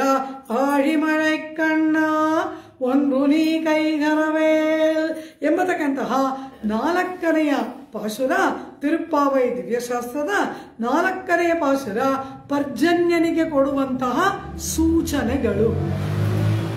ಇಲ್ಲಿ ಒಂದು ಸಂದೇಹ. ಏನು ಸಂದೇಹ? ನಾವು ಮನುಷ್ಯ ಮಾತ್ರದವರು. ಆಂಡಾಳಳು ಕೂಡ ಈಗ ಒಬ್ಬ ಮನುಷ್ಯಳಾಗಿದ್ದಾನೆ ಬಂದಿದ್ದಾಳೆ. ಶ್ರೀವಿಲ್ಲಿಪುತ್ತೂರಿನಲ್ಲಿ ಪೆರಿಯಾಳ್ವಾರನಿಗೆ ತುಳಸಿ ವೃಕ್ಷದ ಕೆಳಗಡೆಯಲ್ಲಿ ದೊರೆದಂತಹ ಶಿಶುವಲ್ಲವ ಇವಳು ಈಗ ಮಾನವ ಮಾತ್ರದವಳಾಗಿ ಆಗಿದ್ದಾಳೆ. ಇಲ್ಲಿ ನಾವುಗಳು ದೇವತೆಗಳಿಗೆ ಹವಿಸ್ಸನ್ನು ಕೊಡಬೇಕು. ನಾವುಗಳು ಇಂದ್ರಾಯ ಸ್ವಾಹ, ಇಂದ್ರಾಯ ಇದನ್ನಮಮ, ವರುಣಾಯ ಸ್ವಾಹ, ವರುಣಾಯ ಇದನ್ನಮಮ ಅಂತ ಹೇಳಿ ಅಗ್ನಿಯಲ್ಲಿ ನಾವು ಸ್ವಾಹಾಕಾರ ವಷಟ್ಕಾರಗಳೊಡನೆ ನಾವು ದೇವತೆಗಳಿಗೆ ಹವಿಸ್ಸನ್ನು ಕೊಟ್ಟು ನಾವು ಪೂಜೆಯನ್ನು ಮಾಡಬೇಕು. ನಾವು ದೇವತೆಗಳಿಗೆ ಕೈ ಮುಗಿಬೇಕು. ಕಾರಣ ನಮಗಿಂತ ಅವರು ಶಕ್ತಿಶಾಲಿಗಳು. ಅವರದು ತೇಜೋಮಯವಾದ ಶರೀರ, ಸುಖ ಭೋಗಕ್ಕಾಗಿ ಇರುವ ಶರೀರ. ನಮಗಿಂತ ಉತ್ಕೃಷ್ಟರಾದವರು ದೇವತೆಗಳಲ್ಲವ. ಆದ್ದರಿಂದ ನಾವು ದೇವತೆಗಳನ್ನ ಆರಾಧನೆ ಮಾಡುವುದು, ಪೂಜೆ ಮಾಡುವುದು ಸಹಜವಾದದ್ದು. ಆದರೆ ಇಲ್ಲೇನಾಗಿದೆ, ಪರ್ಜನ್ಯ ಬಂದು ಇವಳಿಗೆ ಕೈ ಮುಗಿತಾ ಇದ್ದಾನೆ. ಗೋದಾಗೋಷ್ಠಿಯ ಮುಂದೆ ಪರ್ಜನ್ಯ ಬಂದು ನಿಂತು ನಾನೇನು ಸೇವೆ ಮಾಡಲಿ ಅಂತ ಕೇಳ್ತಾ ಇದ್ದಾನೆ. ಇದು ಸರಿಯಾ? ವ್ಯಾಖ್ಯಾತ ಹೀಗೆ ಹೇಳ್ತಾರಲ್ಲ, ತಿರುಪ್ಪಾವಯ್ಯ 4ನೆಯ ಪಾಶುರಕ್ಕೆ ವ್ಯಾಖ್ಯಾನ ಮಾಡುವಾಗ ಪೆರಿಯವಾಚಾನ್ ಪಿಳ್ಳೆಯಾಗಲಿ ಸ್ವಾಮಿ ನಾಯನಾರಾಗಲಿ ಈ ರೀತಿ ವ್ಯಾಖ್ಯಾನ ಮಾಡ್ತಾ ಇದ್ದಾರಲ್ಲ, ಇದು ಸರಿಯಾ? ಒಬ್ಬ ದೇವತೆ ಒಬ್ಬ ಮನುಷ್ಯ ಮಾತ್ರದವನ ಮುಂದೆ ನಿಂತು ನಾನೇನು ಸೇವೆ ಮಾಡಲಿ ಅಂತ ಕೇಳುವುದು ಸರಿಯಾಗಿದೆಯಾ? ನಾವು ದೇವತೆಗಳನ್ನು ಬೇಡೋದು ಸರಿ, ಅದು ಸಹಜ ಸ್ವಾಭಾವಿಕ. ಆದರೆ ಒಬ್ಬ ದೇವತೆ ಬಂದು ನಮ್ಮ ಮುಂದೆ ಕೈ ಮುಗಿದು ನಿಲ್ತಾನೆ ಅಂದ್ರೆ ಇದು ಸರಿಯಾ ಅಂತ ಕೇಳೋದು. ಇಲ್ಲಿ ಹೇಳ್ತಾರೆ, ಪರಮಾತ್ಮನ ಚರಣಾರವಿಂದಗಳನ್ನ ಯಾರ ಆಶ್ರಯನ ಮಾಡಿರ್ತಾರೋ ಅಂತಹ ಭಾಗವತೋತ್ತಮರನ್ನ 33 ಕೋಟಿ ದೇವತೆಗಳು ನಮಸ್ಕಾರ ಮಾಡ್ತಾರೆ. ಯಾರು ಶ್ರೀಯಪ್ಪದಿಯಾದ ನಾರಾಯಣನ ಚರಣಾರವಿಂದಗಳಲ್ಲಿ ಶರಣಾಗತರಾಗಿರ್ತಾರೋ, ಯಾರು ಆ ಪರಮಾತ್ಮನಿಗಾಗಿ ಎಲ್ಲವನ್ನ ಸಮರ್ಪಣೆ ಮಾಡಿ ಪರಮೈಕಾಂತಿಗಳಾಗಿ ಯಾರು ಇರ್ತಾರೋ ಅಂತಹವರನ್ನ 33 ಕೋಟಿ ದೇವತೆಗಳು ಬಂದು ನಮಸ್ಕಾರ ಮಾಡ್ತಾರೆ. ಇವರು ಆ ದೇವತೆಗಳಿಗಿಂತ ದೊಡ್ಡವರು. ಯಾರು ಹೇಳಿದ್ರು ಇದನ್ನ ಅಂದರು? ನಾವ್ಯಾರೂ ಹೇಳಿಲ್ಲ, ಎಲ್ಲವನ್ನ ವೇದ ಹೇಳಿರೋದು. ವೇದೋಪನಿಷತ್ತುಗಳು ಏನು ಹೇಳುತ್ತೆ ಅದನ್ನ ಆಚಾರ್ಯರುಗಳು ಹೇಳ್ತಾರೆ, ಅದನ್ನ ಆಳ್ವಾರ್ಗಳು ಹಾಡ್ತಾರೆ. ತನ್ನೆಂಜಿನದು ತೊತ್ತಿನದೇ ಸೊಲ್ಲಿ ಇದು ಶುದ್ಧ ಉಪದೇಶವರವರ್ತ ಎನ್ಬರ್ ಮೂರ್ಖರಾವಾರ್ ಅಂದ್ಬಿಟ್ರು ಮಣವಾಳ ಮಾಮನಿಗಳು. ಅಂದ್ರೆ ಏನು? ನಮಗೆ ತೋಚಿದ್ದನ್ನೆಲ್ಲ ಹೇಳ್ತಾ ಇದೇ ಶಾಸ್ತ್ರ, ನನಗೆ ತೋಚಿತು ನಾ ಹೇಳ್ತೀನಿ, ಇದೇ ವೇದ ಹೇಳಿರೋದು, ಇದೇ ಶಾಸ್ತ್ರ ಹೇಳಿರೋದು ಅಂದ್ರೆ ಅವರಿಗಿಂತ ದೊಡ್ಡ ಮೂರ್ಖ ಮತ್ತೊಬ್ಬನಿಲ್ಲ. ಅವರ ಮಾತನ್ನ ಕೇಳುವವರಿಗಿಂತ ದೊಡ್ಡ ಮುಟ್ಟಾಳರು ಇನ್ನೊಬ್ಬರಿಲ್ಲ. ನಮಗೆ ತೋಚಿದ್ದಲ್ಲ ಶಾಸ್ತ್ರ ಅಲ್ಲ, ನಮಗೆ ತೋಚಿದ್ದಲ್ಲ ಹೇಳಬಾರ್ದು.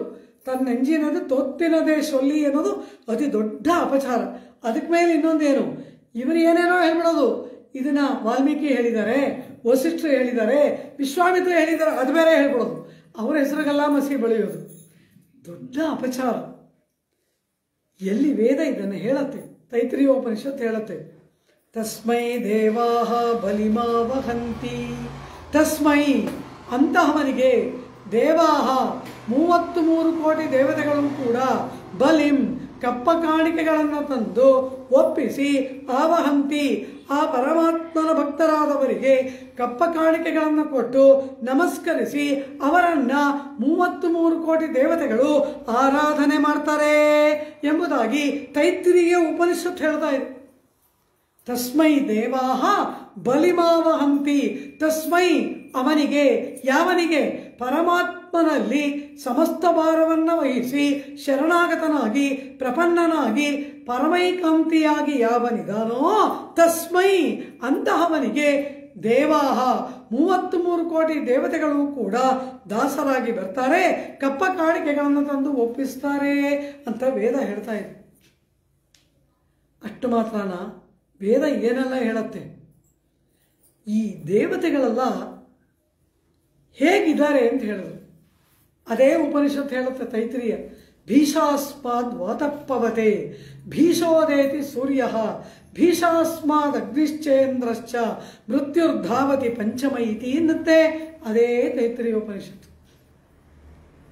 ಯಾವನಿಗೆ ಅಂಜಿ ಪಂಚಾಂಗದಲ್ಲಿ ಹಾಕಿರ್ತಾರೆ 5:43 ಸೂರ್ಯೋದಯ ಅಂತ ಹಾಕಿರ್ತಾರೆ, ಸರಿಯಾಗಿ 5:43 ಸೂರ್ಯೋದಯ ಆಗತ್ತೆ.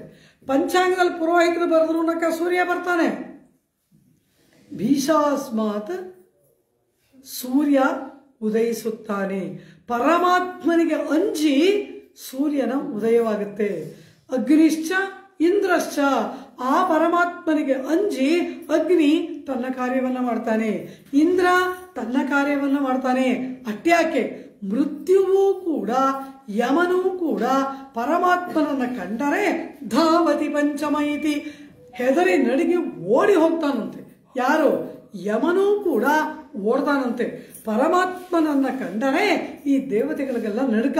ಇವರಿಗೆಲ್ಲ ಆಯಾಯ ಪದವಿಯನ್ನು ಕೊಟ್ಟು ಇವನು ಇಂದ್ರ, ಇವನು ಚಂದ್ರ, ಇವನು ವರುಣ, ಇವನು ಅಗ್ನಿ, ಇವನು ಸೂರ್ಯ, ಇವನು ಚಂದ್ರ ಎಂಬುದಾಗಿ ಆಯಾಯ ಪದವಿಗಳನ್ನು ಕೊಟ್ಟವನು ಪರಮಾತ್ಮ. ಆದ್ದರಿಂದ ಆಯಾಯ ಪದವಿಯಲ್ಲಿ ಕುಳಿತವರು ತಮ್ಮ ತಮ್ಮ ಕಾರ್ಯಗಳನ್ನು ಚಾಚೂ ತಪ್ಪದೆ ಕಾಲ ಕಾಲಕ್ಕೆ ಸರಿಯಾಗಿ ಮಾಡಬೇಕು. ಅಂಚಿ ನಡುತ್ತಾರಂತೆ. ಪರಮಾತ್ಮನನ್ನು ಕಂಡರೆ ಭೀಷಾಸ್ಮಾತ್ ವಾತಃ ಪವತೆ, ಪರಮಾತ್ಮನಿಗೆ ಅಂಜಿ ಗಾಳಿ ವಾಯು ಬೀಸ್ತಾನೆ. ಭೀಷೋದೇತಿ ಸೂರ್ಯ, ಪರಮಾತ್ಮನಿಗೆ ಅಂಜಿ ನಡುಗಿ ಸಕಾಲಕ್ಕೆ ಸೂರ್ಯೋದಯ.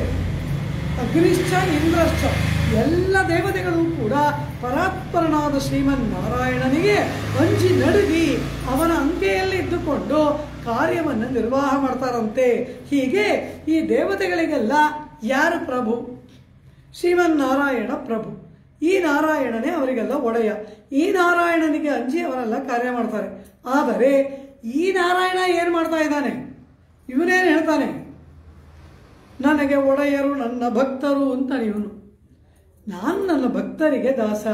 ಭಕ್ತಿ ಕ್ರೀತೋ ಜನಾರ್ದನ, ಭಕ್ತಿಯಿಂದ ಕೊಂಡುಕೊಳ್ಳಲ್ಪಡ್ತಾನಂತೆ. ಅಂದರೆ ಏನು? ಹಣವನ್ನು ಕೊಟ್ಟುಕೊಂಡ ಗುಲಾಮರು ಇರ್ತಾರಲ್ಲ, ಬಾಂಡೆಡ್ ಲೇಬರರ್ಸು, ಹಾಗಿರ್ತಾನಂತೆ ಭಕ್ತರ ಬಳಿಯಲ್ಲಿ ಪರಮಾತ್ಮ. ನನ್ನನ್ನೇ ನಿನ್ನ ಭಕ್ತಿಗೆ ನನ್ನನ್ನು ಕೊಟ್ಕೊಂಡ್ಬಿಟ್ಟಿದ್ದೀನಿ ಅಂತಾನಂತೆ ಪರಮಾತ್ಮ. ಆದ್ದರಿಂದ ಅವನೇನು ಹೇಳ್ತಾನೆ? ನನಗೆ ಒಡೆಯರು ಭಾಗವತೋತ್ತಮರು, ನನಗೆ ಒಡೆಯರು ನನ್ನ ಭಕ್ತರು ಅಂತಾನೆ ಪರಮಾತ್ಮ. ಅವ್ರು ಹೆಂಗೆ ಹೇಳಿದ್ರೆ ಹಂಗೆ ನಾ ಕೇಳ್ತೀನಿ. ಪೆರಿಯಾಳ್ವಾರ್ ತುಂಬ ಚೆನ್ನಾಗಿ ಹೇಳ್ತಾರೆ. ಪರಮಪದಕ್ಕೆ ನಾವೆಲ್ಲ ಹೋಗ್ತೀವಲ್ಲ, ಆ ಪರಮಪದದಲ್ಲಿ ಯಾರು ಚಕ್ರವರ್ತಿ, ಯಾರು ರಾಜ ಅಂದರು. ನಾವುಗಳೇ ರಾಜರು ಅಂದ್ಬಿಟ್ರು. ಮತ್ತೆ ಅಲ್ಲಿರೋ ಪರಮಾತ್ಮ ಅಂದರು, ಅವನು ಯುವರಾಜ ಅಂದ್ಬಿಟ್ರು. ಅಲ್ಲಿರೋ ಪರಮಪದನಾಥ ಯುವರಾಜನಂತೆ. ನಾವೆಲ್ಲ ಹೋಗ್ತೀವಲ್ಲ ಇಲ್ಲಿಂದ, ನಾವೆಲ್ಲ ರಾಜರಂತೆ. ವಾನಿಳವರಸಿ ವೈಕುಂಠ ಕುಟ್ಟನ್, ವೈಕುಂಠ ಕುಟ್ಟನ್ ಅಂದ್ಬಿಟ್ರು. ಪರಮಪದದಲ್ಲಿರುವ ಪರಮಾತ್ಮನನ್ನ ಕುಟ್ಟನ್, ಅವನು ಯುವರಾಜನಾಗಿದ್ದಾನಂತೆ. ನಾವೆಲ್ಲ ಯಾರು ಅಂತ ಕೇಳಿದ್ರೆ ನಾವೇ ಪರಮಪದವನ್ನ ಆಣ್ಮೆನ್ಗಳ್ವಾನಹಂ ಶೂಳ್ವಿಷಂ ಪಣಿಮೊಯಿನ್ ಪಾಶುರದಲ್ಲಿ ಆಣ್ಮೀನ್ಗಳು ವಾನಹಂ, ಇಡೀ ಪರಮಪದವನ್ನ ನೀವೇ ಆಳಿರಿ ಅಂತ ನಮಗೆ ಕೊಟ್ಬಿಡ್ತಾನಂತೆ ಪರಮಾತ್ಮ. ನಾವು ರಾಜರು, ಅವನು ಯಾರು? ವೈಕುಂಠ ಕುಟ್ಟನ್ ವಾನ್ ಇಳವರಶ್, ಅವನಿಗೆ ಇಳವರಶನಂತೆ. ಮಹಾರಾಜರು ನಾವಂತೆ. ಹೀಗಲ್ಲವಾ ಪರಮಾತ್ಮ ಭಕ್ತರಿಗೆ ಭಾಗವತರಿಗೆ ವಶನಾಗಿ ಇದ್ದಾನೆ. ಆದ್ದರಿಂದ ಇವಾಗ ನೋಡಿ ಗ್ರೇಡು, ದೇವತೆಗಳೇ ಇಲ್ಲಿದ್ದಾರೆ, ಇವರಿಗೆ ಒಡೆಯ ಪರಮಾತ್ಮ, ಪರಮಾತ್ಮನಿಗೆ ಒಡೆಯರು ಅವನ ಭಕ್ತರು. ಆದ್ದರಿಂದ ಈ ದೇವತೆಗಳಿಗೆ ಸುಪ್ರೀಂ ಬಾಸ್ ಯಾರು? ನಾವು ಪರಮಾತ್ಮನ ಭಕ್ತರು. ಪರಮಾತ್ಮನೂ ಅಲ್ಲ, ಅವನಿಗೂ ಒಡೆಯರಾಗಿರುವವರು ಅವನ ಭಕ್ತರು. ಆದ್ದರಿಂದ ಭಕ್ತರು ಭಾಗವತೋತ್ತಮರನ್ನು ಕಂಡರೆ ಈ ದೇವತೆಗಳು ಅಂಜಿ ನಡುತ್ತಾರಂತೆ, ಕೈಂಕರ್ಯ ಮಾಡೋದಕ್ಕೆ ಓಡಿ ಬರ್ತಾರಂತೆ. ಕಾರಣ ಏನು? ಭಾಗವತ ಕೈಂಕರ್ಯ ಮಾಡಿದರೆ ಪರಮಾತ್ಮ ಪ್ರೀತನಾಗ್ತಾನೆ. ಎಲ್ಲರಿಗೂ ಒಂದು ಆಸೆ ಏನು? I should please my boss. ಬಾಸನ್ನು ಪ್ಲೀಸ್ ಮಾಡಬೇಕು. ಇವ್ರಿಗೆ ಬಾಸ್ ಯಾರು? ಪರಮಾತ್ಮ. ಅವನನ್ನು ಪ್ಲೀಸ್ ಮಾಡೋದು ಹೇಗೆ? ಭಾಗವತ ಕೈಂಕರ್ಯ ಮಾಡಿದ್ರೆ ಪರಮಾತ್ಮ ಸಂತೋಷ ಪಡ್ತಾನೆ. ಆದ್ದರಿಂದ ಈ ಭಾಗವತ ಗೋಷ್ಠಿ, ಆಂಡಾಳ್ ಗೋಷ್ಠಿ, ಗೋದಾ ಗೋಷ್ಠಿ ಎಂಬ ಭಾಗವತ ಗೋಷ್ಠಿಗೆ ಸೇವೆಯನ್ನು ಮಾಡಿ ಕೈಂಕರ್ಯವನ್ನು ಮಾಡಿ ಪರಮಾತ್ಮನನ್ನು ಪ್ರೀತಿಗೊಳಿಸುವುದಕ್ಕಾಗಿ ಪರ್ಜನ್ಯ ಓಡಿ ಬಂದು ಗೋದಾ ಗೋಷ್ಠಿಯ ಮುಂದೆ ನಿಂತು ಏನು ಸೇವೆ ಮಾಡಲಿ ಎಂಬುದಾಗಿ ಪ್ರಾರ್ಥನೆ ಮಾಡ್ತಾ ಇದ್ದಾರೆ. ಇವರು ಮಾತ್ರವಲ್ಲ, ತಿರುಮಂಗಯ್ಯನವರು ಹಾಡ್ತಾರೆ, ಯಮಲೋಕದಲ್ಲಿ ಯಮಭಟರೆಲ್ಲ ಜೀವಗಳನ್ನು ಹಿಡಿದುಕೊಂಡು ಬರೋದಕ್ಕೆ ಆ ಯಮಲೋಕದಿಂದ ಭೂಲೋಕಕ್ಕೆ ಬರ್ತಾರಂತೆ. ಆ ಉಸಿರನ್ನು ತೆಗೆದುಕೊಂಡು ಬರಬೇಕಲ್ಲ. ಒಬ್ಬೊಬ್ಬರಿಗೂ ಕೂಡ ಮರಣ ಏರ್ಪಟ್ಟಾಗ ಆ ಯಮಭಟರು ಭೂಲೋಕಕ್ಕೆ ಬರ್ತಾರಲ್ಲವಾ, ಹಾಗೆ ಆ ಭೂಲೋಕಕ್ಕೆ ಅವರು ಹೊರಡ್ತಾರೆ. ಕೈಯಲ್ಲಿ ಪಾಶವನ್ನು ಹಿಡಿದುಕೊಂಡಿದ್ದಾರೆ. ಅವರ ಉಸಿರನ್ನು ತೆಗೆದುಕೊಳ್ಬೇಕಲ್ವಾ, ಜೀವವನ್ನು ತೆಗೆದುಕೊಳ್ಬೇಕಲ್ವಾ. ಅದಕ್ಕಾಗಿ ಆ ಯಮ ಭಟರು ಭೂಲೋಕಕ್ಕೆ ಹೊರಟು ಬರುವಾಗ ಯಮ ಆ ಯಮ ಭಟರನ್ನು ಕರೀತಾನಂತೆ, ಬನ್ನಿ ಇಲ್ಲಿ ಅಂತ. ವಿಷ್ಣು ಪುರಾಣದಲ್ಲಿ ಯಮಕಿಂಕರ ಸಂವಾದ ಅಂತ ಒಂದು ಅಧ್ಯಾಯ ಅದ್ಭುತವಾಗಿದೆ. ಅದನ್ನು ಓದಬೇಕು. ಯಾರ್ಯಾರಿಗೆ ಯಮಭಯವಿಲ್ಲ, ನರಕ ಹೇಗಿರುತ್ತೆ, ನರಕದಲ್ಲಿ ಯಾರ್ಯಾರಿದ್ದಾರೆ, ಎಂತೆಂಥ ಶಿಕ್ಷೆ ಅನ್ನೋದಿರಲಿ, ಆ ಯಮ ತನ್ನ ಭಟರ ಜೊತೆಯಲ್ಲಿ ಆಡ್ತಾನಲ್ಲ ಮಾತು, ಆ ಮಾತನ್ನು ಕೇಳಬೇಕು. ಆ ಅಧ್ಯಾಯಕ್ಕೆ ಫಲಶ್ರುತಿ ಏನು ಗೊತ್ತಾ? ಈ ಯಮಕಿಂಕರ ಸಂವಾದದ ಅಧ್ಯಾಯವನ್ನು ಯಾರು ಪಾರಾಯಣ ಮಾಡ್ತಾರೆ ಅವರಿಗೆ ನರಕವಿಲ್ಲ. ಆ ರೀತಿಯಾಗಿ ಆ ವಿಷ್ಣು ಪುರಾಣದಲ್ಲಿ ಒಂದು ಅಧ್ಯಾಯ ಯಮಕಿಂಕರ ಸಂವಾದ ಎಂಬುದಾಗಿ, ಅದಕ್ಕೆಲ್ಲ ವ್ಯಾಖ್ಯಾನಗಳನ್ನೆಲ್ಲ ಮಾಡಿದ್ದಾರೆ. ನಮ್ಮ ಇದೇ ತಿರುನಾರಾಯಣಪುರಮನ್ನು ಸೇರಿದಂತಹ ಜಗ್ಗು ವೆಂಕಟಾಚಾರ್ಯ ಸ್ವಾಮಿಗಳವರು ಕೂಡ ಆ ಯಮಕಿಂಕರ ಸಂವಾದಕ್ಕೆ ಅದ್ಭುತವಾದ ವ್ಯಾಖ್ಯಾನ ಮಾಡಿದ್ದಾರೆ. ವಿಷ್ಣು ಪುರಾಣದಲ್ಲಿ ಒಂದು ಭಾಗ. ಆ ಯಮಕಿಂಕರ ಸಂವಾದದಲ್ಲಿ ಈ ಯಮ ಏನು ಮಾಡ್ತಾನೆ, ಜೀವರಾಶಿಗಳನ್ನು ಹಿಡಿದುಕೊಂಡು ಬರೋದಕ್ಕೆ ಅವನ ಭಟರು ಭೂಲೋಕಕ್ಕೆ ಬರುವಾಗ ಬನ್ನಿ ಅಂತ ಕರೀತಾನಂತೆ. ಅವ್ರು ಬಂದು ಮುಂದೆ ನಿಂತ್ಕೊಳ್ತಾರೆ. ಇನ್ನೂ ಹತ್ರ ಬನ್ನಿ ಅಂತಾನಂತೆ. ತುಂಬ ಹತ್ರಕ್ಕೆ ಕರೆದು ಅವರ ಕಿವಿಯಲ್ಲಿ ಯಾರಿಗೂ ಕೇಳಿಸದೇ ಇರೋ ಹಾಗೆ ಒಂದು ರಹಸ್ಯವನ್ನು ಹೇಳ್ತಾನಂತೆ. ಸಪುರುಷಮಭಿವೀಕ್ಷ್ಯ ಪಾಶಹಸ್ತಂ ವದತಿ ಯಮಕ್ಕಿಲ ತಸ್ಯ ಕರ್ಣಮೂಲೆ. ಕರ್ಣಮೂಲೆ ಅವರ ಕಿವಿಯ ಬುಡದಲ್ಲಿ ಮೆಲ್ಲಗೆ ಹೇಳ್ತಾನಂತೆ. ಸ್ವಪುರುಷಂ, ಸ್ವಪುರುಷಂ ಅಂದರೆ ಯಾರು? ಇವನಿಗೆ ಅಧೀನರಾಗಿರುವ ಇವನ ಆಳುಗಳು, ಇವನ ಸೇವಕರು. ಅವರನ್ನು ಬಳಿಗೆ ಕರೆದು ವದತಿ ಯಮಕ್ಕಿಲ ತಸ್ಯ ಕರ್ಣಮೂಲೆ, ಅವರ ಕರ್ಣಮೂಲ ಕಿವಿ ಹತ್ರ ಬಾಯಿಟ್ಕೊಂಡು ಮೆಲ್ಲಗೆ ಪಿಸುಗುಟ್ಟುವಂತೆ ರಹಸ್ಯವನ್ನು ಹೇಳ್ತಾನಂತೆ. ಏನು ಹೇಳ್ದ ಯಮ? ಪರಿಹರ ಮಧುಸೂದನ ಪ್ರಪನ್ನ. ಎಲೈ ಭಟರೇ, ಮಧುಸೂದನನಾದ ಪರಮಾತ್ಮನ ಭಕ್ತರ ಬಳಿಗೆ ಎಲ್ಲರೂ ಹೋಗ್ಬಿಟ್ಟಿರಾ? ಪರಿಹರ, ಅವ್ರ ಬಳಿಗೆ ಹೋಗಬೇಡಿ, ಅವ್ರ ಬಳಿಗೆ ಹೋಗಬೇಡಿ, ಜಾಗ್ರತೆ ಜಾಗ್ರತೆ, ವಿಷ್ಣು ಭಕ್ತರ ಬಳಿಗೆ ಹೋಗಬೇಡಿ ಎಂಬುದಾಗಿ ಅವರಿಗೆ ಹೇಳ್ತಾನಂತೆ. ಆ ಯಮ ಭಟರಿಗೆ ಆಶ್ಚರ್ಯ. ತಮ್ಮ ಪ್ರಭುವಾದ ಯಮನ ಮುಖವನ್ನು ನೋಡ್ತಾರಂತೆ ಆಶ್ಚರ್ಯದಿಂದ. ಕಾರಣ ಏನು? ಎಲ್ಲರೂ ನಿನ್ನ ಕಂಡ್ರೆ ಹೆದರಿ ನಡುಗ್ತಾರೆ. ಎಲ್ಲರಿಗೂ ಕೂಡ ಪಾಪ ಪುಣ್ಯಗಳಿಗೆ ಶಿಕ್ಷೆಯನ್ನು ಕೊಡೋನು ಯಮ. ಪುಣ್ಯ ಮಾಡಿದ್ರು ಮೊದಲು ಯಮನ ಹತ್ರ ಹೋಗಬೇಕು, ಪಾಪ ಮಾಡಿದ್ರು ಯಮನ ಹತ್ರ ಹೋಗಬೇಕು. ಯಮ ಆಮೇಲೆ ಸ್ವರ್ಗಕ್ಕೋ ನರಕಕ್ಕೋ ಕಳಿಸೋನು ಯಮ. ಮೊದಲು ನಾವು ಹೋಗಬೇಕಾಗಿರೋದು, ರಿಪೋರ್ಟ್ ಮಾಡ್ಕೋಬೇಕಾಗಿರೋದು ಯಮಧರ್ಮನ ಸಭಾಸ್ಥಾನದಲ್ಲಿ. ಆಮೇಲೆ ಅವನು ಎಲ್ಲಿಗೆ ಕಳಿಸೋದು. ಆ ರೀತಿ ಇಡೀ ಜಗತ್ತೇ ನಿನಗೆ ಅಂಜಿ ಹೆದರಿ ನಡುಗ್ತಾ ಇದೆ. ಆದರೆ ನೀನು ಇನ್ಯಾರಿಗೋ ಹೆದರ್ಕೋತಾ ಇದೆಯಲ್ಲ. ಆಗ ಕೇಳ್ತಾರೆ, ನೀನೇ ಪ್ರಭು ಅಂತಿದ್ವಿ, ನೀನೇ ನಿಯಾಮಕ ಅಂತಿದ್ವಿ, ನೀನೇ ನಿಯಂತ ಅಂತ ಇದ್ವಿ, ನೀನು ಇನ್ನೊಬ್ಬರಿಗೆ ಹೆದರ್ತೀಯ, ನೀನು ಪ್ರಭುವಲ್ಲವ ಅಂತ ಕೇಳಿದಾಗ ಆ ಯಮ ಹೇಳ್ತಾನೆ, ಪ್ರಭುರಹಂ ಅನ್ಯನೃಣ. ಈ ಲೋಕದಲ್ಲಿರುವ ಎಲ್ರಿಗೂ ನಾನು ಪ್ರಭು ಹೌದು, ಆದರೆ ನ ವೈಷ್ಣವಾನ, ವೈಷ್ಣವರಿಗೆ ನಾನು ಪ್ರಭು ಅಲ್ಲ. ಅಂದ್ರೆ ಏನರ್ಥ? ಅವರೇ ನನಗೆ ಪ್ರಭುಗಳು, ವೈಷ್ಣವರೇ ನನಗೆ ಪ್ರಭುಗಳು.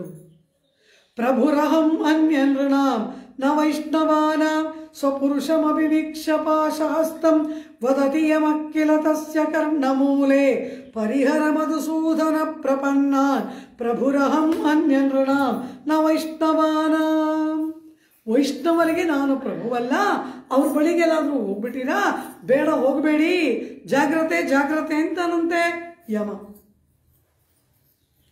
ಆದರೆ ಒಂದು ಮಾತು, ನಾನು ಹೀಗಂತ ಹೇಳಿದೆ ಅಂತ ವೈಷ್ಣವರನ್ನು ಕಂಡ್ರೆ ಹಾಗೆ ಬಂದ್ಬಿಡಬೇಡಿ, ಅವರನ್ನು ದೂರದಿಂದಲೇ ಪ್ರದಕ್ಷಿಣ ನಮಸ್ಕಾರಗಳನ್ನು ಮಾಡಿ ಬನ್ನಿ. ಇದೆಲ್ಲ ಯಮ ಹೇಳೋ ಮಾತು. ಅಲ್ಲಿ ಕೇಳ್ತಾರೆ, ಅಹಂ ಅಮರಗಣಾರ್ಚಿತೇನ ಧಾತ್ರಾ ಯಮ ಇತಿ ಲೋಕೆ ಹಿತಾಹಿತೇ ನಿಯುಕ್ತಃ ಹರಿಗುರುವಶಗೋಸ್ಮಿನ ಸ್ವತಂತ್ರಃ ಪ್ರಭವತಿ ಸಂಯಮೇನ ಮಮಾಪಿ ವಿಷ್ಣು. ಲೋಕದಲ್ಲಿನ ಹಿತಾಹಿತಗಳ ಲೆಕ್ಕ ಮಾಡೋಕ್ಕೆ ನಾನು ನೇಮನ ಮಾಡಲ್ಪಟ್ಟಿದ್ದೇನೆ. ನಾನು ಹರಿಗೂ ಹರಿಯ ಭಕ್ತರಿಗೂ ವಶವಾದವನು. ನಾನು ಸ್ವತಂತ್ರನಲ್ಲ, ನಾನು ಸ್ವತಂತ್ರನಲ್ಲವೇ ಅಲ್ಲ.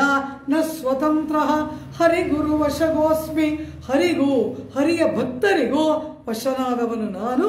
ನ ಸ್ವತಂತ್ರ ಎಂಬುದಾಗಿ ಯಮನ ಮಾತು. ಆಗ ಆ ಯಮ ಭಟರು ಕೇಳ್ತಾರೆ, ನಾವೀಗ ಏನು ಮಾಡಬೇಕು?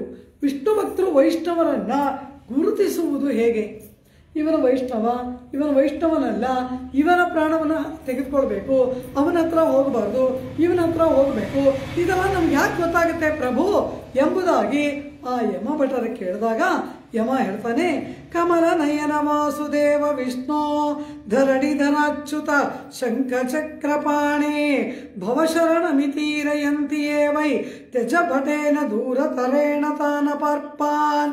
ಯಾರು ಅನವರತ ಹೇ ಪುಂಡರೀಕಾಕ್ಷ ವಾಸುದೇವ ವಿಷ್ಣು ಧರಣಿ ಧರಾಚ್ಯುತ ಶಂಖಚಕ್ರಪಾಣಿ ಎಂಬುದಾಗಿ ಹೇಳ್ತಾ ಆನಂದ ಬಾಷ್ಪವನ್ನು ಸುರಿಸುತ್ತಾ ನಾನು ಶರಣಾಗಿದ್ದೇನೆ, ನಿನ್ನ ಚರಣಾರವಿಂದಗಳಲ್ಲಿ ಶರಣಾಗಿದ್ದೇನೆ ಎಂಬುದಾಗಿ ಯಾರು ಅನವರತ ಪರಮಾತ್ಮನ ನಾಮಸ್ಮರಣೆ ಮಾಡ್ತಾ ತಮ್ಮನ್ನ ಪರಮಾತ್ಮನಿಗೆ ಒಪ್ಪಿಸ್ಕೊಳ್ತಾ ಇರ್ತಾರೆ ಅಂತಹವರನ್ನ ತ್ಯಜ ಭಟ, ಅಂತಹವರನ್ನ ಬಿಟ್ಬಿಡು. ದೂರತರೇಣ ತಾನ ಪಾರ್ಪ, ದೂರದಿಂದ ಅವ್ರ ಸಮೀಪಕ್ಕೂ ಹೋಗ್ಬೇಡ, ದೂರದಿಂದ ಅವರನ್ನ ನೋಡು. ಹಾಗೆ ನೋಡಿಬಿಟ್ಟು ಹಾಗೆ ಬರಬೇಡ, ಅವರನ್ನ ನಮಸ್ಕಾರ ಮಾಡು, ಪ್ರದಕ್ಷಿಣ ನಮಸ್ಕಾರಗಳನ್ನು ಮಾಡು. ಅಥವಾ ಅವರು ಏನು ನಾಮ ಹೇಳ್ತಾ ಇದ್ದಾರೆ ಅಂತ ನಿನಗೆ ಗೊತ್ತಾಗಲ್ವಾ? ಇನ್ನೊಂದು ಲಕ್ಷಣ ಹೇಳ್ತೇನೆ ಕೇಳು. ಏ ಕಂಠ ಲಗ್ನ ತುಳಸಿ ನಳಿನಾಕ್ಷಮಾಲಾಹ, ಯಾರ ಕಂಠದಲ್ಲಿ ತುಳಸಿ ಮಣಿ ಮಾಲೆ ಇದೆಯೋ, ಯಾರ ಕೊರಳಲ್ಲಿ ತಾವರೆಯ ಮಣಿ ಮಾಲೆ ಇದೆಯೋ, ಹೇ ಬಾಹುಮೂಲ ಪರಿಚಿಹ್ನಿತ ಶಂಖಚಕ್ರಾಹ, ಯಾರ ಬಾಹುಮೂಲಗಳಲ್ಲಿ ಶಂಖಚಕ್ರದ ಚಿಹ್ನೆಗಳು ಇದೆಯೋ, ಯಾರ ಬಾಹುಗಳಲ್ಲಿ ಶಂಖಚಕ್ರದ ಚಿಹ್ನೆ ಇದೆಯೋ, ಯಾರ ಕೊರಳಲ್ಲಿ ತುಳಸಿ ಮಣಿಮಾಲೆ ತಾವರೆಯ ಮಣಿಮಾಲೆ ಇದೆಯೋ, ಯಾರ ಬಾಯಲ್ಲಿ ಪರಮಾತ್ಮನ ನಾಮ ಬರ್ತಾ ಇದೆಯೋ ಅಂತಹವರನ್ನ ನಮಸ್ಕಾರ ಮಾಡಿ ಆರಾಧನೆ ಮಾಡಿ ಬನ್ನಿರಿ. ಯಮ ಹೇಳುವ ಮಾತು ತುಂಬ ಚೆನ್ನಾಗಿ ತಿರುಮಂಗಯ್ಯಾಳ್ವಾರು ಒಂದೇ ಮಾತಲ್ಲಿ ಇದನ್ನು ಹೇಳ್ತಾರೆ. ಹೇ ಪರಮಾತ್ಮ, ನಿನ್ನ ವೈಭವವೆಂತಹದ್ದು, ನಿನ್ನ ಭಕ್ತರ ವೈಭವವೆಂತಹದ್ದು. வெள்ள நீர் வெள்ளத்தரவணை மேல் துள்ளு நீர் மெள்ளத்து இன்ன பெருமானே வள்ளலே உந்தமர்க்கென்னும் நமந்தமர் கள்ளர் போல் ಕಣ್ಣಪುರತ್ತುರಯಮ್ಮಾರೆ. ತಿರುಕ್ಕಣ್ಣಪುರದಲ್ಲಿರುವ ಶೌರಿರಾಜ ಪರಮಾತ್ಮನನ್ನು ನೋಡಿ ತಿರುಮಂಗಯ್ಯಾಳ್ವಾರ ಹೇಳ್ತಾರೆ, ಆದಿಶೇಷನ ಮೇಲೆ ಶಯನ ಮಾಡಿಕೊಂಡಂತಹ ಓ ಓ ಪರಮಾತ್ಮನೇ, ಕರುಣಾ ಸಾಗರನಾದವನೇ, ಯಮ ಭಟರು ನಮನ್ ತಮರ್, ನಮನ್ ಅಂದರೆ ಯಮ, ಆ ಯಮನ ಭಟರು ಉಂತಮರ್ಕ್ ನಿನ್ನ ಭಕ್ತರನ್ನು ಕಂಡರೆ ದಂಡಿಸುವ ಅಧಿಕಾರಿಯನ್ನ ಕಂಡ ಕಳ್ಳರಂತೆ ಓಡಿ ಹೋಗ್ತಾರಲ್ಲ, ಏನು ಆಶ್ಚರ್ಯ ಅಂತಾರೆ ತಿರುಮಂಗಯ್ಯನವರು. ವಳ್ಳಲೇ ಉಂತಮರ್ಕೆನ್ನು ನಮಂತಮರ್ ಕಳ್ಳರ್ ಪೋಲ ತಿರುಕಣ್ಣಪುರತ್ತಮ್ಮಾನೇ ಎಂಬುದಾಗಿ ತಿರುಮಂಗಯ್ಯಾಳ್ವಾರರ ಅನುಭವ. ಇದನ್ನೇ ತೊಂಡರಡಿಪುಡಿ ಆಳ್ವಾರ್ ಹೇಳಿದ್ರು. ಕಾವಲಿಲ್ ಪುಲನೆ ವೈத்து கலிதம்னை கடக்கப்பாய்ந்து ನಾವಲಿಟ್ ಬಿಗದ ಇನ್ನೊಂ ನಮನ್ ತಮರ್ ತಲೆಗಳ ಮೀದೆ. ಪರಮಾತ್ಮನನ್ನು ಆಶ್ರಯ ಮಾಡಿದ ನಾವುಗಳು ಯಮಭಟರ ತಲೆಯ ಮೇಲೆ ನಾಟ್ಯವಾಡ್ತೀವಿ ಅಂತಾರೆ. ನಮಗೆ ಯಾವ ಯಮನ ಭಯ? ಯಮ ಯಾವನು? ಯಮ ಬೇಕಾಗೇ ಇಲ್ಲ ನಮಗೆ, ನಮಗೆ ಯಮ ಭಯವೇ ಇಲ್ಲ ಎಂಬುದಾಗಿ ಗಾನ ಮಾಡಿದರಲ್ಲವಾ. ಅಂತಹ ಹಾಗೆ ಯಮನನ್ನ ಯಮನೇ ಭಾಗವತೋತ್ತಮರಿಗೆ ಅಂಜಿ ನಡುಗುತ್ತಾನೆ, ಯಮ ಭಟರಿಗೆ ಜಾಗರೂಕತೆ ಅಂತ ಹೇಳ್ತಾನಂತೆ. ಹತ್ರ ಕರೆದು ಕಿವಿಲಿ ಹೇಳ್ತಾನಂತೆ. ವದತಿ ತಸ್ಯ ಕಿಲ ಕರ್ಣಮೂಲೆ, ಹತ್ತಿರಕ್ಕೆ ಕರೆದು ಕಿವಿಯಲ್ಲಿ ರಹಸ್ಯವನ್ನ ಹೇಳುವಾಗ ಹೇಳ್ತಾನಂತೆ, ವಿಷ್ಣು ಭಕ್ತರ ಬಳಿಗೆ ಹೋಗಬೇಡಿ ಅಂತ. ಯಾಕೆ? ಜೋರಾಗಿ ಹೇಳಿದ್ರೆ ಏನು ಅಂದ್ರು. ಓ ಯಮ ಭಟ್ರೆ, ವಿಷ್ಣು ಭಕ್ತ ಹತ್ರ ಹೋಗಬೇಡಿ ಅಂತ ಜೋರಾಗಿ ಹೇಳ್ಬೋದಲ್ವಾ? ಮೆಲ್ಲಗೆ ಹತ್ರ ಕರೆದು ಹೇಳ್ತಾನಂತೆ. ಕಾರಣ ಏನು? ಈ ರಹಸ್ಯ ಲೋಕದಲ್ಲಿ ಎಲ್ರಿಗೂ ತಿಳಿಬಾರ್ದು, ಅದು ಒಂದು. ಇನ್ನೊಂದೇನೆಂದರೆ, ಲೋಕ ಎಲ್ಲ ನನ್ನನ್ನೇ ಪ್ರಭು ಅಂತ ತಿಳ್ಕೊಂಡಿರಲಿ, ನಾನು ಯಾಕೆ ಅದನ್ನಿಲ್ಲ ಅನ್ಸ್ಕೊಂಡು ನನ್ನ ಅಂತಸ್ತು ಕಳ್ಕೊಳ್ಳಿ ಅಂತ ರಹಸ್ಯವಾಗಿ ಹೇಳ್ತಾನಂತೆ. ಇನ್ನೊಂದು ಏನು ಅಂತ ಕೇಳಿದ್ರು. ಎಲ್ಲಕ್ಕಿಂತ ದೊಡ್ಡದು ಏನು ಅಂದರೆ, ನರಕದಲ್ಲಿ ಅನೇಕ ಜೀವಗಳು ಶಿಕ್ಷೆಯನ್ನು ಅನುಭವಿಸ್ತಾ ಇದ್ದಾರೆ. ಏನು ಶಿಕ್ಷೆ? ಯಮ ವಿಧ ವಿಧವಾದ ಶಿಕ್ಷೆಗಳನ್ನು ಕೊಟ್ಟಿದ್ದಾನೆ. ಅನೇಕ ಜೀವರಾಶಿಗಳಿಗೆ ಅವರವರ ಪಾಪಕ್ಕೆ ತಕ್ಕಂತೆ ಶಿಕ್ಷೆಗಳನ್ನೆಲ್ಲ ಅನುಭವಿಸ್ತಾ ಇದ್ದಾರೆ. 7 ನರಕಗಳು, 7 ನರಕ, ಕುಂಭೀಪಾಕ, ರೌರವ, ಆ ನಂದಾ ನರಕ, ಎಷ್ಟು ನರಕಗಳು. ಆ ನರಕದಲ್ಲೆಲ್ಲ ಆ ಜೀವರಾಶಿಗಳು ವಿಧ ವಿಧವಾದ ಚಿತ್ರಹಿಂಸೆ, ಆ ನೋವನ್ನು ಅನುಭವಿಸ್ತಾ ಇದ್ದಾರೆ. ಅವರ ಕಿವಿಗೇನಾದರೂ ಈ ವಿಷ್ಣು ಭಕ್ತರು ಅನ್ನೋ ಪದ ಬಿತ್ತು ಅಂದರೆ ಅವ್ರ ಪಾಪ ಎಲ್ಲ ಹೋಗ್ಬಿಡುತ್ತಂತೆ. ತಕ್ಷಣ ಏನಾಗುತ್ತೆ? ನರಕ ವಿಲ್ ಬಿಕಮ್ ಎಂಟಿ, ನರಕ ಖಾಲಿ ಆಗೋಗುತ್ತೆ, ನರಕ ಅನ್ನೋದೇ ಇಲ್ಲ. ಹೀಗೆಲ್ಲ ಆಗುತ್ತಾ ಅಂದರು. ತೊಂಡರಡಿಪುಡಿ ಆಳ್ವಾರ್ ತಿರುಮಾಲೆಯಲ್ಲಿ ಹಾಡ್ತಾರೆ. ನಮನುಂ ಮುರ್ಕಲನುಂ ಪೇಶ ನರಕಿಲ್ ನಿನ್ನಾರ್ಗಳ್ ಕೇಳ್ಕ ನರಕಮೇಶು ವರ್ಕಮಾಹುಂ ನಾಮಂಗಳುಡಯ ನಂಬಿ. ನರಕಮೇ ಸುವರ್ಕಮಾಹುಂ, ನರಕನೇ ಸ್ವರ್ಗ ಆಗ್ಬಿಡುತ್ತಂತೆ. ಒಂದು ಪದ, ಮುದ್ಗಲ ಅನ್ನೋ ರಾಜ, ಯಮ, ಇವರಿಬ್ರು ಮಾತಾಡ್ತಾರೆ. ಅವರ ಮಾತಿನ ಮಧ್ಯದಲ್ಲಿ ಪರಮಾತ್ಮನ ನಾರಾಯಣ ಕೇಶವ ಅನ್ನೋ ನಾಮಗಳು ಬಂತು. ಆ ನಾಮ ಈ ನರಕದಲ್ಲಿದ್ದವ್ರ ಕಿವಿಗೆ ಬಿತ್ತಂತೆ. ಅವ್ರಿಗೆಲ್ಲ ನೋವು ಯಾತನೆ ಏನೂ ಇಲ್ವೇ ಇಲ್ಲ, ಎಲ್ಲರಿಗೂ ಪಾಪ ಹೊರಟೋಯ್ತು. ಹಾಗಾಗಬಾರ್ದಲ್ವಾ? ಮಾಡಿದ ತಪ್ಪಿಗೆ ಅವ್ರು ಶಿಕ್ಷೆ ಅನುಭವಿಸ್ಬೇಕು. ಆದ್ದರಿಂದ ಅವ್ರ ಕಿವಿಗೇನಾದರೂ ವಿಷ್ಣು ಭಕ್ತರು ಅನ್ನೋ ನಾಮ ಎಲ್ಲಾದ್ರೂ ಬಿದ್ದುಬಿಟ್ಟಿತ್ತು ಎಂಬುದಕ್ಕಾಗಿ ವದತಿ ತಸ್ಯ ಕರ್ಣಮೂಲೆ, ಅವರ ಕಿವಿಯ ಬಳಿಯಲ್ಲಿ ರಹಸ್ಯವಾಗಿ ಯಮ ಹೇಳಿದ. ಇದು ಪರಮಾತ್ಮನ ಭಕ್ತರ, ಪ್ರಪನ್ನರ, ಶರಣಾಗತರಾದ ವಿಷ್ಣು ಭಕ್ತರ ವೈಭವ. ಆ ವಿಷ್ಣು ಭಕ್ತರ ವೈಭವವನ್ನ ಆಂಡಾಳ್ ಆಳಿಮಳೆ ಕಣ್ಣ ಎಂಬ ಪಾಶರದ ಮೂಲಕ ಚೆನ್ನಾಗಿ ನಿರೂಪಣೆ ಮಾಡ್ತಾರೆ. ಇಂತಹ ಭಾಗವತ ಗೋಷ್ಠಿ ಶ್ರೀವಿಲ್ಲಿಪುತ್ತೂರಿನಲ್ಲಿ ಒಂದು ದೊಡ್ಡ ಭಾಗವತ ಗೋಷ್ಠಿ ಪರಮಾತ್ಮನಲ್ಲಿ ಅಭಿನಿವೇಶದಿಂದ ಪರಮಾತ್ಮನನ್ನು ಪಡೆಯುವುದಕ್ಕಾಗಿ ಅವನಲ್ಲೇ ಶರಣಾಗತಿಯನ್ನು ಮಾಡಿ ಅವನನ್ನು ಆಶ್ರಯಿಸಿ ಹೋಗ್ತಾ ಇದ್ದಾರೆ. ಅಂಥ ಗೋಷ್ಠಿಗೆ ನಾನು ಕೈಂಕರ್ಯ ಮಾಡಬೇಕು, ಆ ಭಾಗವತ ಗೋಷ್ಠಿಗೆ ಕೈಂಕರ್ಯ ಮಾಡಿ ಧನ್ಯನಾಗಬೇಕು. ಪರಮಾತ್ಮನಿಗೆ ಅದು ಪ್ರಿಯವಾದ ಕಾರ್ಯ ಎಂಬುದಕ್ಕಾಗಿ ಪರ್ಜನ್ಯ ದೇವ ಸ್ವರ್ಗಲೋಕದಿಂದ ಭೂಮಿಗಿಳಿದು ಬಂದು ಗೋದಾಗೋಷ್ಠಿಯ ಮುಂದೆ ನಿಂತು ಕೈಂಕರ್ಯ ಪ್ರಾರ್ಥನೆಯನ್ನು ಮಾಡ್ತಾ ಇದ್ದಾನೆ. ಹಾಗೆ ಕೈಂಕರ್ಯ ಪ್ರಾರ್ಥನೆ ಮಾಡುವ ಅವನನ್ನ ವಾತ್ಸಲ್ಯದಿಂದ ಆಂಡಾಳು ಮಾತಾಡಿಸ್ತಾಳೆ. ಏನು ಸೇವೆ ಮಾಡಲಿ ಅಂತ ಕೇಳಿದ್ರೆ ಅವನು ಪ್ರೀತಿಯಿಂದ ಮಾತಾಡಬೇಕಲ್ವ. ಸೇವೆ ಮಾಡೋದಕ್ಕೆ ಬಂದಿದ್ದಾನೆ, ಕೈಂಕರ್ಯ ಮಾಡೋದಕ್ಕೆ ಬಂದಿದ್ದಾನೆ, ಅವನನ್ನು ದಾಸನಂತೆ ನಡೆಸ್ಕೊಳ್ಬಾರ್ದು. ಇದನ್ನು ರಾಮ ಹೇಳ್ತಾನೆ. ಯಾರು ದಾಸರೋ ಅವರನ್ನು ತುಂಬ ಪ್ರೀತಿಯಿಂದ ಕಾಣು ಭರತ ಅಂತಾನೆ. ಭರತನಿಗೆ ಹೇಗೆ ರಾಜ್ಯ ನಡೆಸಬೇಕು ಅಂತ ರಾಮ ಸಲಹೆ ಕೊಡುವಾಗ ಹೇಳ್ತಾನೆ, ದಾಸವರ್ಗದವರನ್ನ ಅತಿ ಪ್ರೀತಿಯಿಂದ ಕಾಣು ಅಂತಾನೆ ರಾಮ. ಆ ರೀತಿ ಇಲ್ಲಿ ಕೈಂಕರ್ಯ ಮಾಡಬೇಕು ಅಂತ ಬಂದಂತಹ ಆ ಪರ್ಜನ್ಯ ದೇವನನ್ನು ನೋಡಿ ಆಂಡಾಳ್ ಅವನಿಗೆ ನಿಯಮನವನ್ನು ಮಾಡ್ತಾಳೆ. ಅವನು ಯಾಕೆ ಬಂದಿದ್ದಾನೆ? ಇವರು ಮಳೆ ಕೇಳಿದ್ರು, ಅವನು ಮಳೆ ಸುರಿಸಬೇಕು. ಮಳೆಯನ್ನು ಸುರಿಸುವುದಕ್ಕಾಗಿ ಬಂದವನು ಅವನು. ಹೇಗೆ ಮಳೆ ಸುರಿಸಬೇಕು ಅನ್ನೋದನ್ನ ಆಂಡಾಳ್ ಅವನಿಗೆ ಬಹಳ ಪ್ರೇಮದಿಂದ ಅವನಿಗೆ ನಿಯಮನ ಮಾಡ್ತಾಳೆ, ವಾತ್ಸಲ್ಯದಿಂದ. ಆಡಿ ಮಳೆ ಕಣ್ಣ ಎಂಬುದಾಗಿ ಅವನನ್ನ ಆಂಡಾಳ್ ಸಂಬೋಧನೆಯನ್ನ ಮಾಡ್ತಾಳೆ. ಭಾಗವತ ವೈಭವ ಅಷ್ಟಿಷ್ಟಲ್ಲ, ಆದರೆ ಕೇವಲ ತೋರಿಕೆಗೆ ಭಾಗವತನಾಗಬಾರ್ದು. 12 ನಾಮ ಇಟ್ಕೊಂಡು ಮಾಲೆ ಹಾಕ್ಕೊಂಡು ಹೂ ಅಟಾಟೋಪ ಅದಲ್ಲ. ಅಂತರಂಗದಲ್ಲಿ ಇರಬೇಕು, ಅಂತರಂಗ ಶುದ್ಧಿ ಇರಬೇಕು. ಬಾಹ್ಯಾಡಂಬರವಿದ್ದರೆ ಯಾವ ದೇವತೆಯೂ ಕೈ ಮುಗಿಯೋಲ್ಲ.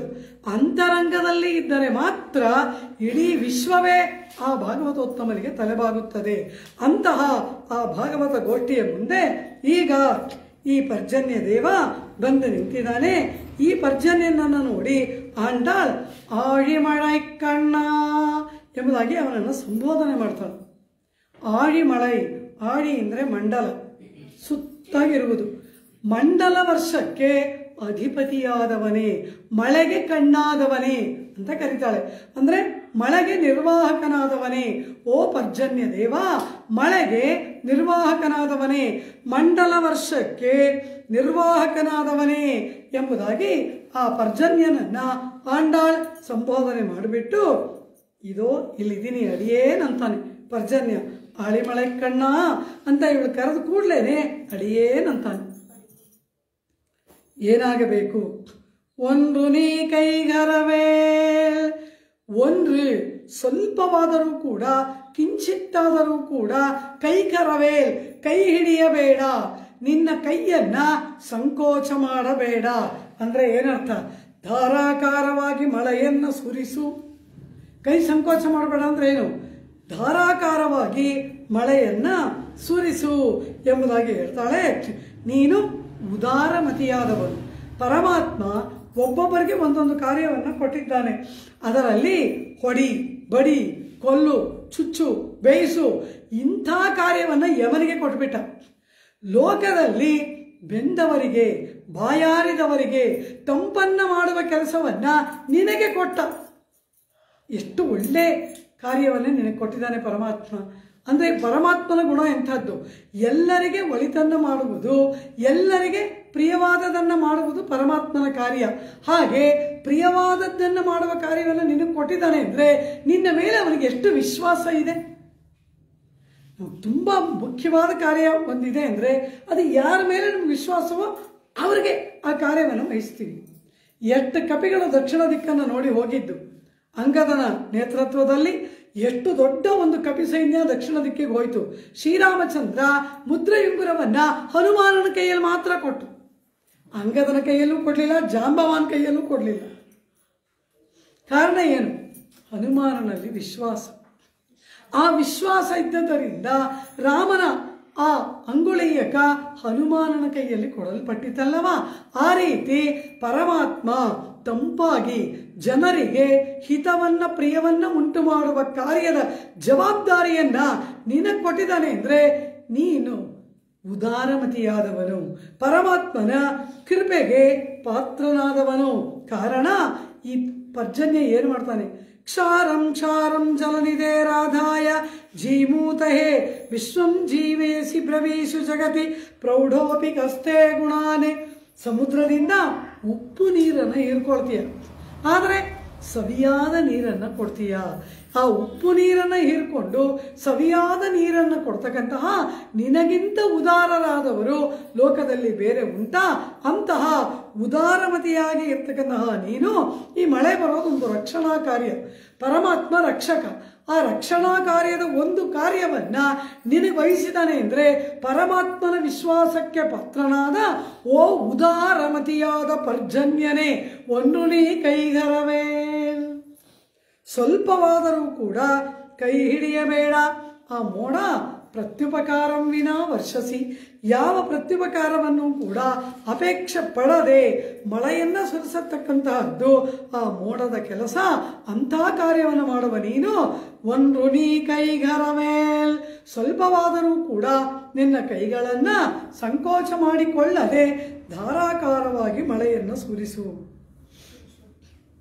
ಆಗ ಪರ್ಜನ್ಯ ಕೇಳ್ತಾನೆ, ಅಮ್ಮ ಗೋದೆ, ನೀನೇನೋ ಎಲ್ಲ ಕಡೆ ಮಳೆ ಸುರಿಸು, ಚೆನ್ನಾಗಿ ಮಳೆಯನ್ನು ನೀಡು, ಪುಷ್ಟವಾಗಿ ವರ್ಷಿಸು ಅಂತ ನೀನು ಹೇಳ್ತಾ ಇದೀಯಾ. ಆದರೆ ನಮಗೆ ಹಾಗೆ ಆಜ್ಞೆ ಇಲ್ಲವಲ್ಲ. ನಿನಗೇನು ಆಜ್ಞೆ? ಪುಣ್ಯಶಾಲಿಗಳ ನಾಡಲ್ಲಿ ವರ್ಷಿಸು, ಪಾಪಿಗಳ ನಾಡಲ್ಲಿ ವರ್ಷಿಸಬೇಡ.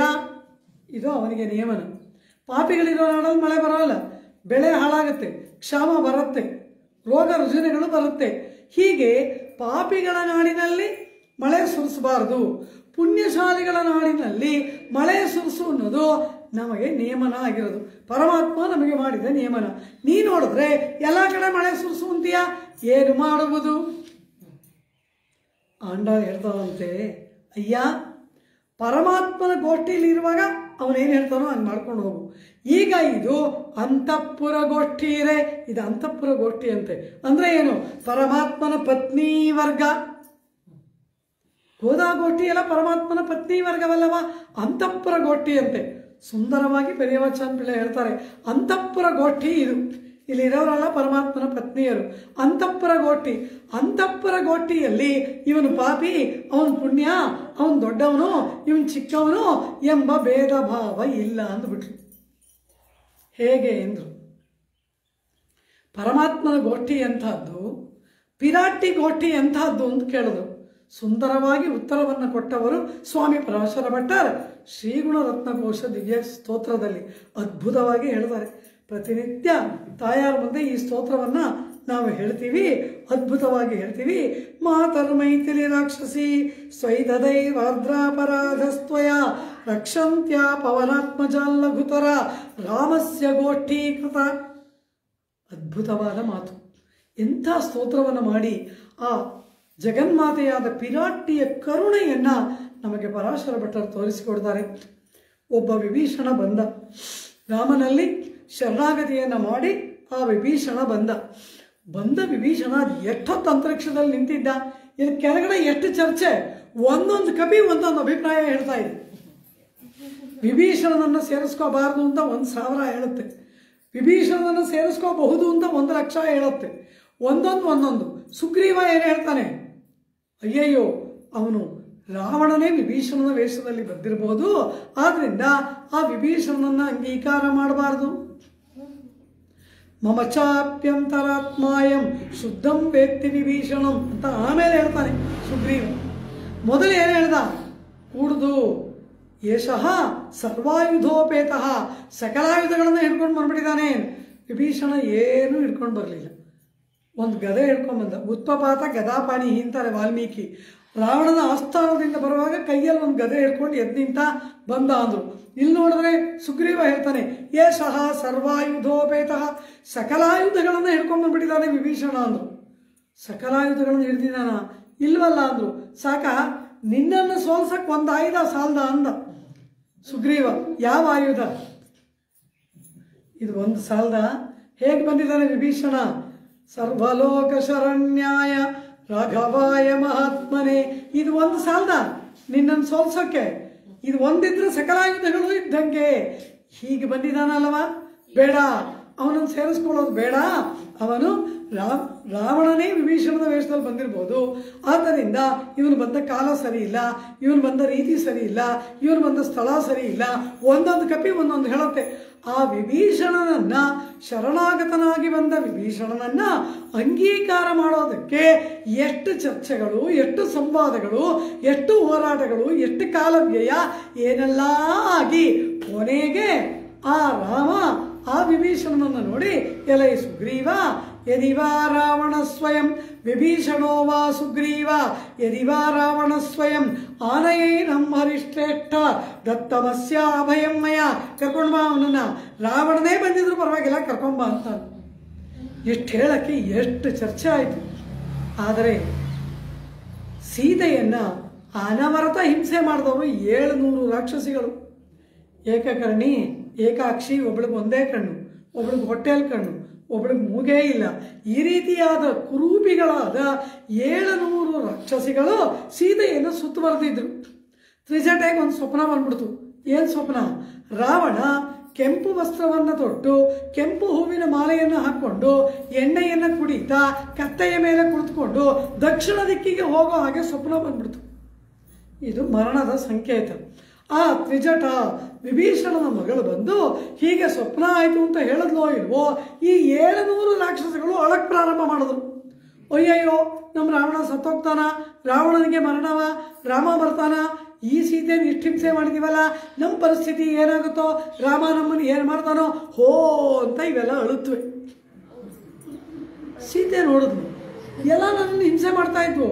ರಾವಣನ ಮಂಚವನ್ನು ಏರು, ಇಲ್ಲೇ ಹೋದ್ರೆ ನಿನ್ನನ್ನು ತಿಂದಾಕ್ತೀವಿ, ನಾಳೆ ಬೆಳಗ್ಗೆ ನಿನ್ನ ಕಿವಿ ತಿಂತೀವಿ, ಇವತ್ತು ರಾತ್ರಿ ನಿನ್ನ ಕಾಲು ತಿಂತೀವಿ, ರಾವಣನ ಮಂಚವನ್ನು ಏರು, ಇದು ತಾನೇ ರಾಕ್ಷಸಿಗಳು ಮಾಡಿದ್ದು.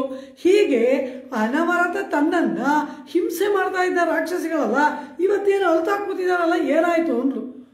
ಏನಾಯಿತು ಅಂತ ಕೇಳ್ತಾಳೆ. ಅಮ್ಮ ರಾಕ್ಷಸಿಗಳೇ ಏನಾಯಿತು ಅಂದ್ಲು. ಈ ರೀತಿ ನಮ್ಮ ವಿಭೀಷಣ ಪುತ್ರಿಗೆ ಸ್ವಪ್ನವಾಗ್ಬಿಟ್ಟಿದೆ, ರಾವಣನಿಗೆ ಮರಣ, ನಿನ್ನ ಪತಿ ಬಂದರೆ ನಮ್ಮ ಗತಿ ಏನು ಅಂತು. ತಕ್ಷಣ ಸೀತೆ ಹೇಳ್ತಾಳೆ, ಭವೇಯಂ ಶರಣಂ ಹಿವ, ನೀವು ಅಂಜಬೇಡಿ, ರಾಮ ವಿಜಯರಾಘವನಾಗಿ ಬಂದಾಗ ಆ ರೀತಿ ನಿಮಗೆ ಆಪತ್ತು ಏರ್ಪಡದಂತೆ ನಾನು ರಕ್ಷಣೆ ಮಾಡ್ತೀನಿ, ನಾನು ನಿಮಗೆ ಭವೇಯಂ ಶರಣಂ ಹಿವ, ನಿಮಗೆ ನಾನು ಅಭಯವನ್ನು ಕೊಡ್ತೇನೆ ಅಂತಾಳೆ ಸೀತೆ. ಬೇಡ್ಕೊಂಡು ಬಂದ ವಿಭೀಷಣನಿಗೆ ಆಚೆ ನಿಲ್ಲಿಸಿದವನು ರಾವಣ. ಬೇಡದೆ ಹಿಂಸೆ ಮಾಡೋ ರಾಕ್ಷಸಿಗಳಿಗೂ ಕೂಡ ಅಭಯವನ್ನು ಕೊಟ್ಟವಳು ಸೀತೆ. ಸರಿ, ಅಭಯ ಕೊಟ್ಟಮೇಲೆ ಸುಮ್ಮನೆ ಆಯ್ತಾ? ತಕ್ಷಣ ತಿರ್ಗಾ ಹಿಂಸೆ ಮಾಡುತ್ತೆ ಇವಳನ್ನು. ಆಡಿದ ಮಾತಿನಂತೆ ನಡೀತಾಳೆ. ಹನುಮಾನ್ ಬಂದಾಗ, ರಾಮ ವಿಜಯಿಯಾದ ಅಂತ ಸಂದೇಶವನ್ನು ತಂದಾಗ ಈ ರಾಕ್ಷಸಿಗಳನ್ನ ಚಚ್ಚಾಕ್ಬಿಡ್ತೀನಿ ಅಂತಾನೆ, ಆ ಕೆಲಸ ಮಾತ್ರ ನೀವು ಮಾಡಿಕೊಡ್ದು ಅಂತಾಳೆ. ಪಾಪಾನಾಂ ವಾ ಶುಭಾನಾಂ ವಾ ವಧಾರ್ಹಾಣಾಂ ಪ್ಲವಂಗಮ ಕಾರ್ಯಂ ಕರುಣಮಾರ್ಯೇಣ ನ ಕಶ್ಚಿನ್ ಅಪರಾಧ್ಯತಿ. ಲೋಕದಲ್ಲಿ ತಪ್ಪು ಮಾಡದೇ ಇರೋರು ಯಾರು? ಈ ರಾಕ್ಷಸಿಗಳು ತಪ್ಪು ಮಾಡಿದ್ರು ಇವ್ರನ್ನ ವಧಿಸ್ತೀನಿ, ಚಚ್ತೀನಿ ಅಂತೀಯಲ್ಲ, ನೀನು ತಪ್ಪು ಮಾಡಿಲ್ವಾ? ನಾನು ಮಾಡಿಲ್ವಾ? ರಾಮ ಮಾಡಿಲ್ವಾ? ಯಾರು ಮಾಡಿಲ್ಲ ತಪ್ಪನ್ನ ಲೋಕದಲ್ಲಿ? ತಪ್ಪು ಮಾಡಿದವರನ್ನು ಕ್ಷಮಿಸುವುದೇ ಶ್ರೇಷ್ಠರಾದವರ ಗುಣ. ಆದ್ರಿಂದ ಪ್ಲವಂಗಮ, ಮರದ ಮೇಲೆ ಕೂತ್ಕೊಳ್ಳೋ ನಿನಗಿದು ಮರ್ಥ ಹೋಯ್ತಾ ಅಂತಾಳೆ ಸೀತೆ. ಹಿಂಸೆ ಮಾಡುವವರನ್ನೂ ಕೂಡ ಶರಣಾಗತಿನೂ ಮಾಡಲಿಲ್ಲ, ಏನು ಮಾಡಲಿಲ್ಲ, ಔಪಾರ್ಗ ಹೊಳ್ತಾ ಇವೆ. ಅವುಗಳಿಗೆ ಅಭಯವನ್ನು ಕೊಟ್ಟದ್ದು ಪಿರಾಟಿ. ಶರಣಾಗತನಾಗಿ ಬಂದವನನ್ನೂ ಕೂಡ ಸೇರಿಸ್ಕೊಳ್ಳೋದ ಬೇಡವಾ ಅಂತ ಚಿಂತನೆ ಮಾಡಿದ್ದು ಪರಮಾತ್ಮನ ಗೊಟ್ಟಿ. ಆದ್ದರಿಂದ ಅವರ ಗೊಟ್ಟಿ ಏನಾದ್ರು ಹೋಗಲಿ, ನಮ್ಮ ಗೊಟ್ಟಿಯಲ್ಲಿ ಇದೆಲ್ಲ ಇಲ್ಲ. ನಮ್ಮಲ್ಲಿ ಪುಣ್ಯ ಪಾಪ ಎಂಬತಕ್ಕಂತಹ ಆ ಭೇದ ಭಾವ ನಮ್ಮಲ್ಲಿ ಇಲ್ಲದ್ದರಿಂದ ಇಲ್ಲಿ ಪರಾಶರ ಭಟ್ಟರು ಏನು ಹೇಳ್ತಾರೆ, ಕೋಟಿ ಕೋಟಿ ರಾಮರು ಸೇರಿದ್ರು ಕೂಡ, ಕೋಟಿ ರಾಮರುಗಳ ಗೋಷ್ಠಿ ಕೂಡ ಒಬ್ಬ ಸೀತೆಯ ಕರುಣೆಗೆ ಸಾಟಿ ಇಲ್ಲ. ಪರಾಶರ ಭಟ್ಟರು ಹೇಳ್ಬಿಟ್ರು, ರಕ್ಷಂತ್ಯ ಪವನಾತ್ಮಜ ಲಘುತರ ರಾಮಸ್ಯ ಗೋಷ್ಠೀಕೃತ. ಕೋಟಿ ರಾಮರ ಗೋಷ್ಠಿಯೂ ಕೂಡ ಸೀತೆಯ ಕರುಣ ಮುಂದೆ ಲಘುವಾಗಿ ಬಿಟ್ಟಿತು, ಹಗುರ ಆಗ್ಬಿಡ್ತು ಅಂದ್ರು. ಇದು ಪಿರಾಟಿ ಗೋಷ್ಠಿ. ಆದ್ದರಿಂದ ಕರುಣೆಯ ಹೊರತಾಗಿ ನಮಗೆ ಬೇರೆ ಏನೂ ಗೊತ್ತಿಲ್ಲ. ಸ್ವಾಮಿ ವೇದಾಂತ ದೇಶಿಕರು ಶ್ರೀಸ್ತುತಿಯಲ್ಲಿ ಏನು ಹೇಳ್ತಾರೆ, ಅನುಗ್ರಹಮಯೀಂ ವಂದೇ ನಿತ್ಯಂ ಅಜ್ಞಾತ ನಿಗ್ರಹ. ನಿಗ್ರಹ ಮಾಡೋದು ಅಂದರೆ ಏನು ಅಂತಲೇ ಅವಳಿಗೆ ತಿಳಿಯದು. ಅನುಗ್ರಹವನ್ನು ಬಿಟ್ಟರೆ ಬೇರೆ ಏನು ತಿಳಿದಿದೆ ಅವಳಿಗೆ? ಅದ್ಭುತವಾಗಿ ಸ್ವಾಮಿ ದೇಶಿಕರ ಶ್ರೀಸೂಕ್ತಿ, ಅನುಗ್ರಹಮಯೀಂ ವಂದೇ ನಿತ್ಯಂ ಅಜ್ಞಾತ ನಿಗ್ರಹ. ನಿಗ್ರಹ ಮಾಡುವುದೇ ಅಜ್ಞಾತ, ಅವಳಿಗೆ ತಿಳಿದೇ ಇಲ್ಲವಂತೆ. ಅಂತಹ ಕರುಣಾಮಯಿಯಾದವಳು ಪಿರಾಟಿ ಅಲ್ಲವಾ? ಆ ಪಿರಾಟಿ ಗೋಷ್ಠಿ ನಮ್ಮದು. ಆದ್ರಿಂದ ಒಂದು ನೀ ಕೈ ಹರವೇಲ್, ಈ ಪಾಪ ಪುಣ್ಯದ ಮಾತೆಲ್ಲ ಆಡಬೇಡ, ಎಲ್ಲ ಕಡೆ ಸುಭಿಕ್ಷವಾಗಿ ಮಳೆಯನ್ನು ಸುರಿಸು ಎಂಬುದಾಗಿ ರಾವಣನಿಗೂ ಉಪದೇಶ ಮಾಡಿದವಳು ಸೀತೆ. ತನ್ನನ್ನು ಹಿಂಸೆ ಮಾಡುವ ರಾವಣನಿಗೆ ಏನು ಹೇಳ್ತಾಳೆ, ಯದಿ ಜೀವಿತು ಮಿಚ್ಛಸಿ, ಬದುಕುವ ಆಸೆ ಇದ್ದರೆ ರಾಮನೊಡನೆ ಸ್ನೇಹ ಮಾಡಿಕೋ, ಮಿತ್ರ ಮೂಪೈಕುಂ ಕರ್ತಂ, ಎಷ್ಟು ಉಪದೇಶ ಮಾಡ್ತಾಳೆ ರಾವಣನಿಗೆ. ಇದು ಅವಳ ಕರುಣೆ. ಆದ್ದರಿಂದ ಇಲ್ಲಿ ಆಂಡಾಳ್ ಏನು ಹೇಳ್ತಾಳೆ, ಆಡಿ ಮಳೈ ಕಣ್ಣ ಒಂದು ನೀ ಕೈ ಹರವೇಲ್. ಹಾಗಾದರೆ ಸರಿ, ನಾನು ಹೇಗೆ ಬರಬೇಕು, ತಾಳು ತಾಳು, ನೀನು ಯಾವ ರೀತಿ ನೀರನ್ನು ತುಂಬ್ಕೋಬೇಕು, ಯಾವ ರೀತಿ ನೀರನ್ನು ಸುರಿಸಬೇಕು ಅದೆಲ್ಲ ನಾ ಹೇಳ್ತೀನಿ ಅಂತಾಳೆ ಅಂಡ. ಆಡಿಯೊಳ್ ಪುಕ್ ಮುಹಂದ್ ಕೊಡು ಆರ್ತ್ ಏರಿ. ಸಾಗರದ ಆಳಕ್ಕೆ ಹೋಗಬೇಕು. ಯಾವುದೋ ಈ ಸಗರನ ಮಕ್ಕಳು ಒಂದು ತೋಡಿದ್ರಲ್ಲ ಸಾಗರ, ಅದೆಲ್ಲ ಬೇಡ. ಪರಮಾತ್ಮ ಸೃಷ್ಟಿ ಮಾಡುವ ಕಾಲದಲ್ಲೇ ಸಮುದ್ರ ಇದೆಯಲ್ಲ ಅದರ ಆಳಕ್ಕೆ. ಆಡಿ ಅಂದರೆ ಸಮುದ್ರ. ಆಡಿ ಸಮುದ್ರದ ಉಳ್ಪುಕ್ಕು ಆಳಕ್ಕೆ ಇಳಿದು ಮುಹಂದ್ ಆ ತಳವನ್ನು ಸ್ಪರ್ಶಿಸಿ ಅಲ್ಲಿಂದ ಮುಹಂದ್ ತುಂಬಿಕೊಂಡು ಆರ್ತ್ ಶಬ್ದ ಮಾಡುತ್ತಾ ಗರ್ಜಿಸುತ್ತಾ ಏರಿ ನಭೋಮಂಡಲವನ್ನು ಏರಬೇಕು. ಫಾರ್ಮೇಷನ್ ಆಫ್ ದ ಕ್ಲೌಡ್ ಎಷ್ಟು ಚೆನ್ನಾಗಿ ಆಂಡಾಳ ಹೇಳ್ತಾ ಇದ್ದಾಳೆ. ಯಾವ ಸೈಂಟಿಸ್ಟ್ ಕಂಡುಹಿಡಿದಿದ್ರು? ಆಂಡಾಳರ ಕಾಲದಲ್ಲಿ ಸಮುದ್ರದಿಂದ ನೀರನ್ನು ತುಂಬಿಕೊಂಡು ನಭೋಮಂಡಲದಲ್ಲಿ ಮೇಘವಾಗುವ ಪ್ರಕ್ರಿಯೆಯನ್ನು ಆಂಡಾಳ ಹೇಳ್ತಾ ಇದ್ದಾಳೆ. ಆಡಿಯೊಳ್ ಪುಕ್ ಮುಹಂದ್ ಕೊಡು ಆರ್ತೇರಿ. ನೀನು ಹಾಗೆ ಮೇಲೆ ಮೇಲೆ ನೀನು ಹೋಗಿ ಮೇಲೆ ನಭೋಮಂಡಲವನ್ನು ತುಂಬಿಕೊಳ್ಳುವ ಪರಿಯನ್ನ ನಾವು ಕಾಣಬೇಕು. ನೀನು ಶಬ್ದ ಮಾಡಬೇಕು. ಆ ಪರಮಾತ್ಮ ಕಣಿಗೆ ಕಾಣದೆ ಎಲ್ಲ ಕಡೆ ಅಂತರ್ಯಾಮಿಯಾಗಿದ್ದಾನೆ. ನೀನಾಗಿರಬೇಡ, ನಾವು ನೋಡುವ ಹಾಗೆ ಮದಯಾನೆ ಪೋಲೆಂದ ಮರ್ಮುಗಿಲ್ಗಾಳ್ ವಿಣ್ಣೀಲ ಮೇಲಾಪ್ ವಿರಿತ್ತಾರ್ ಪೋಲ್ವೆ ಹಂಗಾಳ್ ಎಂಬಂತೆ ಆಕಾಶಕ್ಕೆ ವಿತಾನವನ್ನು ಕಟ್ಟಿದಂತೆ ಎಲ್ಲರ ಕಾಣುವಂತೆ ನಮ್ಮ ಕಣ್ಣಿಗೆ ಗೋಚರವಾಗುವಂತೆ ಆ ಮೇಘ ಪ್ರಸರವಾಗಬೇಕು ನಭೋಮಂಡಲದಲ್ಲಿ ಎಂಬುದಾಗಿ ಅವನನ್ನು ನೋಡಿ ಹೇಳ್ತಾಳೆ. ಸರಿ, ಒನ್ನು ನೀ ಕೈಗೆರವೆ ಆಡಿ ಉಳ್ಪುಕ್ ಮುಹಂದ್ ಕೊಡಾರ್ತೇರಿ. ಅದು ಸರಿ. ಆಮೇಲೆ ಇನ್ನೇನು ಮಾಡಬೇಕು? ಊಳಿ ಮುದಲ್ವನ್ ಉರುವಂ ಪೋಲ್ ಮೈಕರುತ್ತೆ. ಊಳಿ ಅಂದರೆ ಯುಗ, ಯುಗದ ಆದಿ. ಊಳಿ ಮುದಲ್ವನ್ ಯುಗಾದಿ ಪುರುಷ ಅಂದರೆ ಸೃಷ್ಟಿಗೆ ಮುನ್ನ ಆ ಯುಗ ಆದಿ ಪ್ರಾರಂಭದಲ್ಲಿ ಪರಮಾತ್ಮನಿದನಲ್ಲ, ಅವನು ಯಾರು? ಯುಗಾದಿ ಪುರುಷ ಅಂದರೆ ಯಾರು? ಪರಮಾತ್ಮ. ಅವನು ತಾನೇ ಸೃಷ್ಟಿಯನ್ನು ಮಾಡ್ತಾನೆ. ಯುಗಾದಿ ನೀರಿನ ಮೇಲೆ ಇರ್ತಾನೆ. ಆ ಪರಮಾತ್ಮ ಬಹುಶ್ಯಾಂ ಪ್ರಜಾಯೇಯ, ಚಾಂದೋಗ್ಯ ಹೇಳುತ್ತೆ, ಬಹುಶ್ಯಾಂ ಪ್ರಜಾಯೇಯೇತಿ. ಆ ಬಹುವಾಗಿ ಆಗಬೇಕು ಅಂತ ಬಹುಭವನ ಸಂಕಲ್ಪವನ್ನು ಮಾಡಿ ಪರಮಾತ್ಮ ಲೋಕವನ್ನು ಸೃಷ್ಟಿ ಮಾಡ್ತಾನಲ್ಲವ, ಅವನು ಯುಗದ ಆದಿ ಪುರುಷ. ಊಳಿ ಮುದಲ್ವನ್. ಊಳಿ ಅಂದರೆ ಕಾಲೋಪಲಕ್ಷಿತವಾದ ಪದಾರ್ಥಗಳಿಗೂ ಕೂಡ ನಿರ್ವಾಹಕನಾಗಿ ಸೃಷ್ಟಿ ಮಾಡಬೇಕು ಅಂತ ಸಂಕಲ್ಪ ಮಾಡುವ ಪರಮಾತ್ಮ ಊಳಿ ಮುದಲ್ವನ್. ಸೃಷ್ಟಿಯ ಸಂಕಲ್ಪ ಮಾಡುವ ಪರಮಾತ್ಮ ಊಳಿ ಮುದಲ್ವನ್ ಪೋಲ್. ಆ ಸೃಷ್ಟಿಯನ್ನ ಮಾಡಬೇಕು ಅಂತ ಸಂಕಲ್ಪ ಮಾಡಿದಂತಹ ಯುಗಾದಿ ಪುರುಷನ ಉರ್ವಂ ಪೋಲ್ ಅವನ ದಿವ್ಯಮಂಗಳ ವಿಗ್ರಹದಂತೆ ಮೈಕರೆತ್ತೆ ನೀನು ಕಪ್ಪಾಗಿ ಆಗಬೇಕು. ಕಪ್ಪಗಾಗಬೇಕಂತ. ಯಾಕೆ ಕಪ್ಪಗಾಗಬೇಕು ಅಂದ್ರೆ ಬಿಳಿ ಮೋಡ ಮಳೆ ಕೊಡಲ್ಲ. ಮಳೆ ಕೊಡುವ ಮೋಡ ಯಾವುದು? ಕಾರು ಮೇಘಂ. ಕಪ್ಪಗಿರಬೇಕು, ಕಾಳ ಮೇಘ. ಕಪ್ಪಗಿರುವ ಮೋಡ ಮಳೆ ಕೊಡುತ್ತೆ.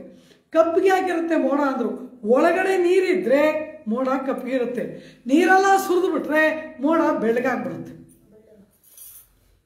ಆದ್ದರಿಂದ ಇಲ್ಲಿ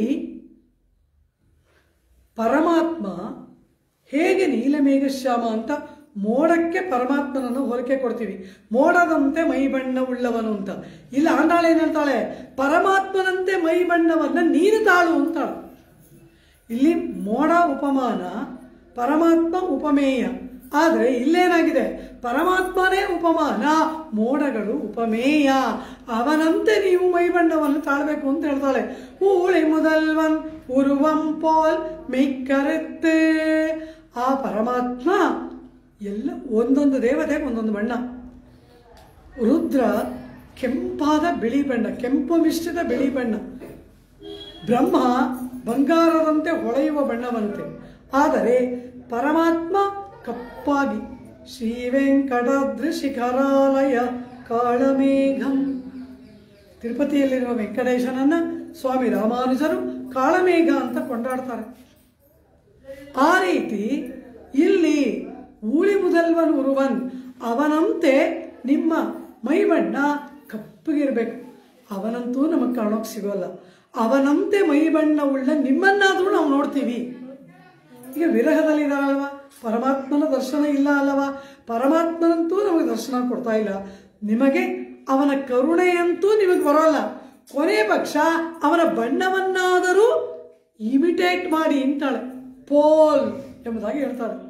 ಊಳಿ ಮುದನ್ ಉರುವಂ ಪೋಲ್ ಮೈಕರುತ್ ಅಂದರೆ ಏನರ್ಥ? ಅವನಂತೆ ಕೊನೆ ಪಕ್ಷ ಅವನ ಮೈ ಬಣ್ಣವನ್ನ ಅನುಕಾರವಾದರೂ ಮಾಡಿರಿ.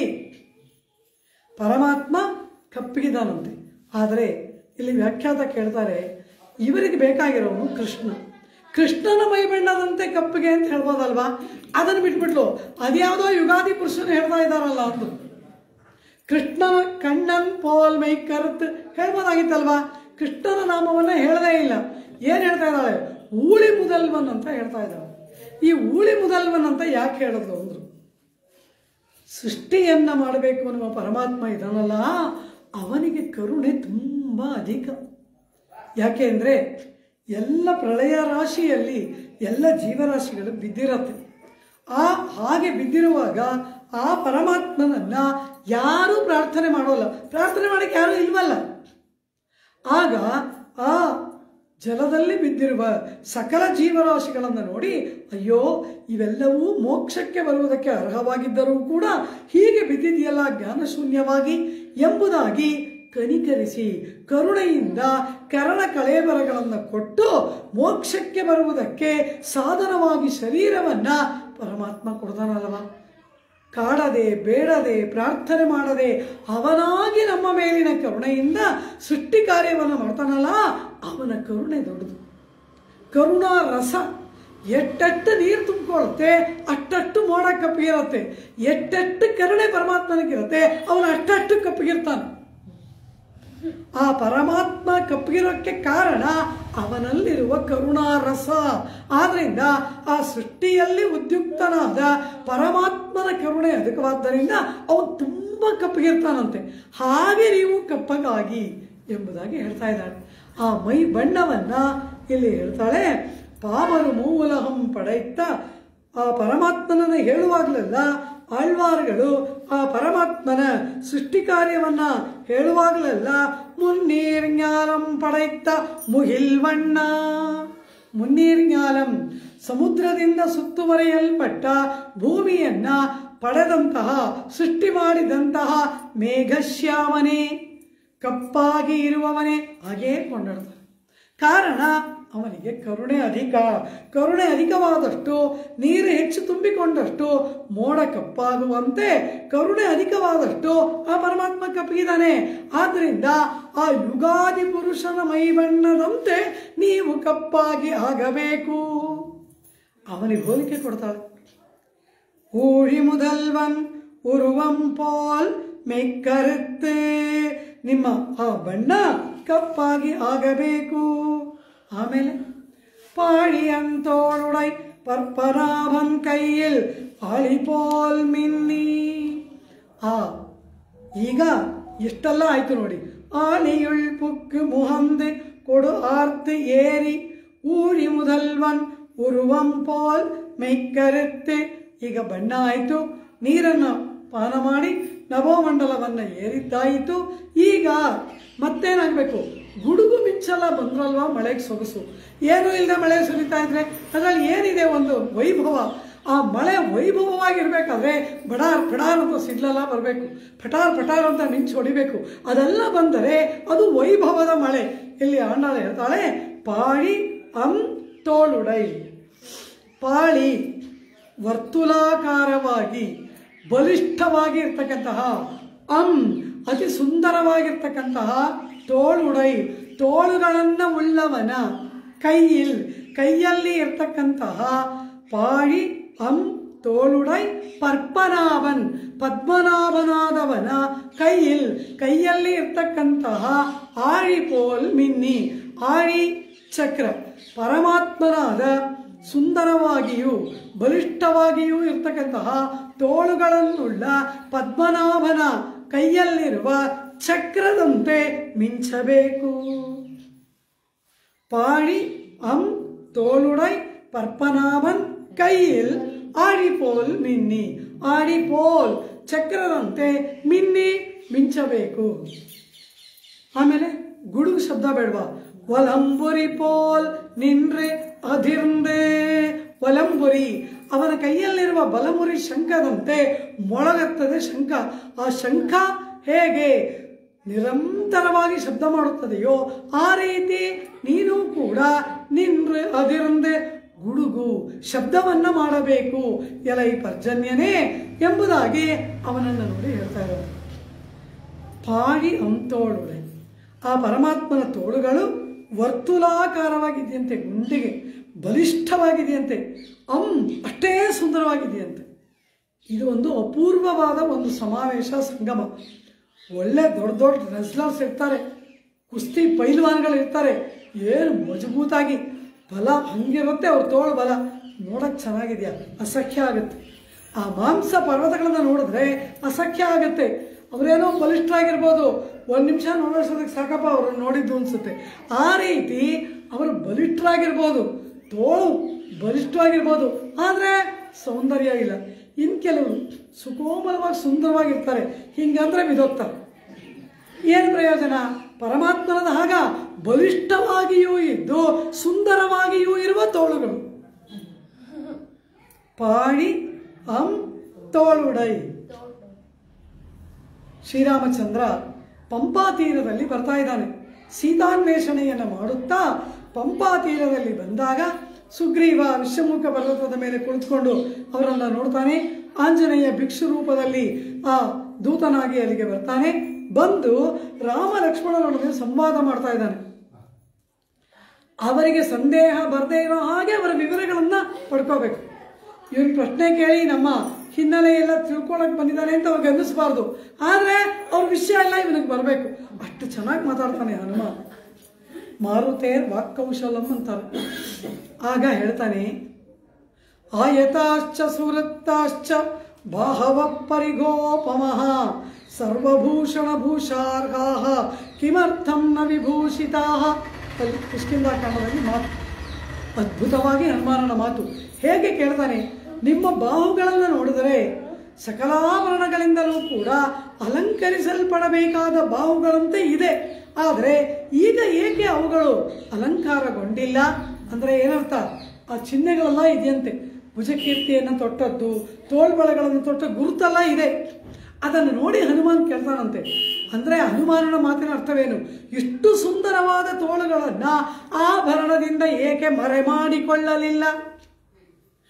ಆಭರಣದಿಂದ ಇವರಿಗೆ ಸೌಂದರ್ಯವಲ್ಲ, ಇವರು ತೊಟ್ಕೊಂಡ್ರೆ ಆಭರಣಕ್ಕೆ ಸೌಂದರ್ಯ. ಶ್ರೀರಂಗದಲ್ಲಿ ಪರಮಾತ್ಮನಿಗೆ ಅರುಳುಪಾಡು ಹಾಡ್ತಾರೆ. ನಂಬೆರಮಾಳಿಗೆ ಏನು ಹೇಳ್ತಾರೆ?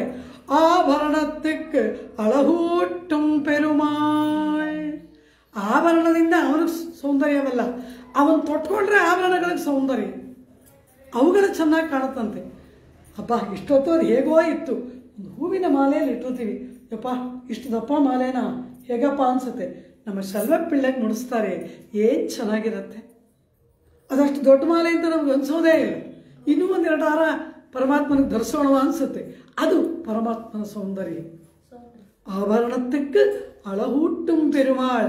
ನಿನ್ನ ಆ ಸೌಂದರ್ಯವನ್ನ ಆಭರಣಗಳಿಂದ ಏಕೆ ಮರೆ ಮಾಡಲಿಲ್ಲ ಅಂತ ಕೇಳ್ತಾನಂತೆ ಹನುಮಾನ್. ಪೆರಿಯವಾಚನ್ ಪಿಳ್ಳೆ ವ್ಯಾಖ್ಯಾನ ಅಲ್ಲಿ ಏನು ಹೇಳ್ತಾನೆ? ಆಯತಾಶ್ಚ ಸುವೃತ್ತಾಶ್ಚ ಬಾಹವಃ ಪರಿಗೋಪಮಃ.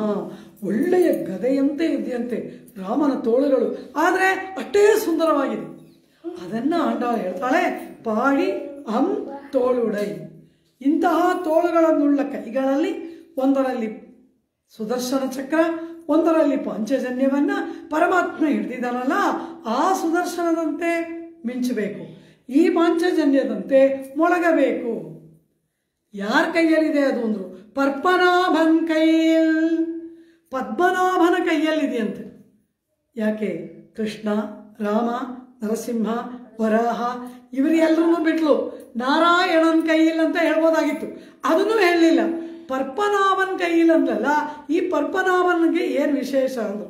ಪದ್ಮನಾಭ ಅಂದರೆ ಯಾರು ಅಂತ ಕೇಳಿದ್ರು. ವ್ಯಾಖ್ಯಾನ ಮಾಡ್ತಾರೆ, ಪದ್ಮನಾಭನ್ ಎಂದರೆ ಯಾರು ಅಂದರು? ಮಗುವನ್ನ ಪ್ರಸವಿಸಿದವನು. ಪದ್ಮನಾಭ ನಾಭಿಯಲ್ಲಿ ಪದ್ಮ ತಾವರೆಯನ್ನು ಉಳ್ಳವನು. ಯಾರದು? ಚತುರ್ಮುಖ ಬ್ರಹ್ಮನನ್ನು ಪ್ರಸವಿಸಿದವನು. ಪರಮಾತ್ಮನ ನಾಭಿ ಕಮಲದಲ್ಲಿ ತಾನೇ ಚತುರ್ಮುಖ ಬ್ರಹ್ಮ ಇದ್ದಾನೆ. ಆ ಚತುರ್ಮುಖ ಬ್ರಹ್ಮ ಇರೋವನಿಗೆ ತಾನೇ ಪದ್ಮನಾಭ ಅಂತ ಹೆಸರು. ನಾಟೈ ಪಡೆಯನ್ ನಯನ್ ಮೊದಲ ತಂದ ನಳಿರ್ ಮಾಮಲರ್ ಉಂದಿ.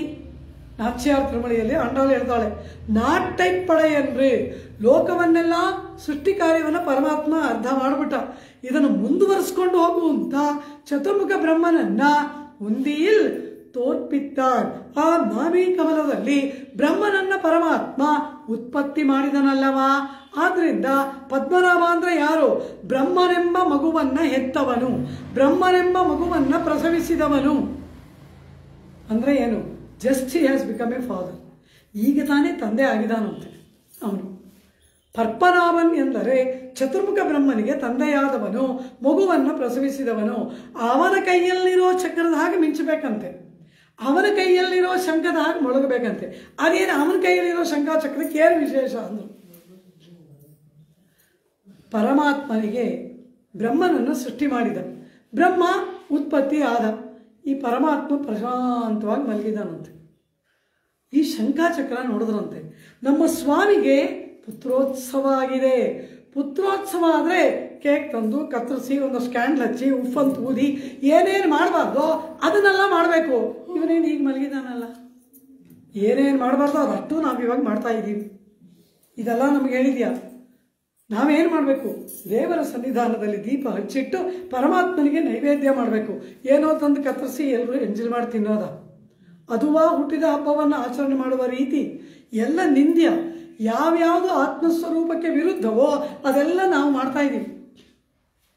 ಈ ಶಂಖಚಕ್ರ ಇಬ್ರು ನೋಡಿದ್ರಂತೆ.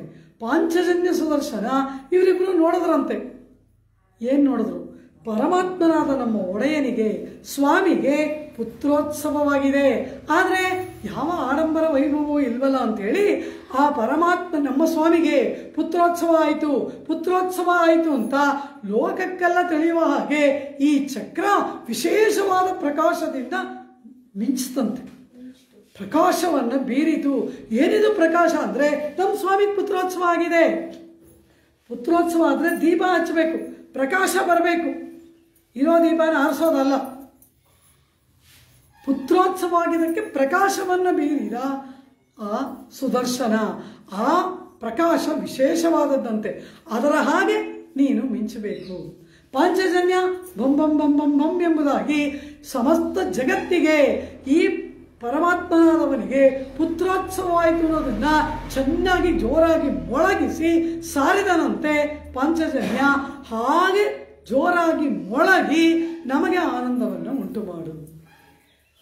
ಪದ್ಮನಾಭನನ್ನ ಇಷ್ಟತ್ರ ಅರ್ಥ. ಪದ್ಮನಾಭನ ಕೈಯಲ್ಲಿನ ಶಂಖಚಕ್ರ ಅಂತ ಯಾಕೆ ಹೇಳಿದ್ಲು ಅಂದರೆ ಪುತ್ರೋತ್ಸವವಾದದ್ದನ್ನು ಆಚರಿಸಿದ್ದು ವಿಶೇಷ ಪ್ರಕಾಶದಿಂದ, ಪುತ್ರೋತ್ಸವವಾದದ್ದನ್ನು ಆಚರಿಸಿದ್ದು ಮಂಗಳಕರವಾದ ಶಂಖನಾದದಿಂದ.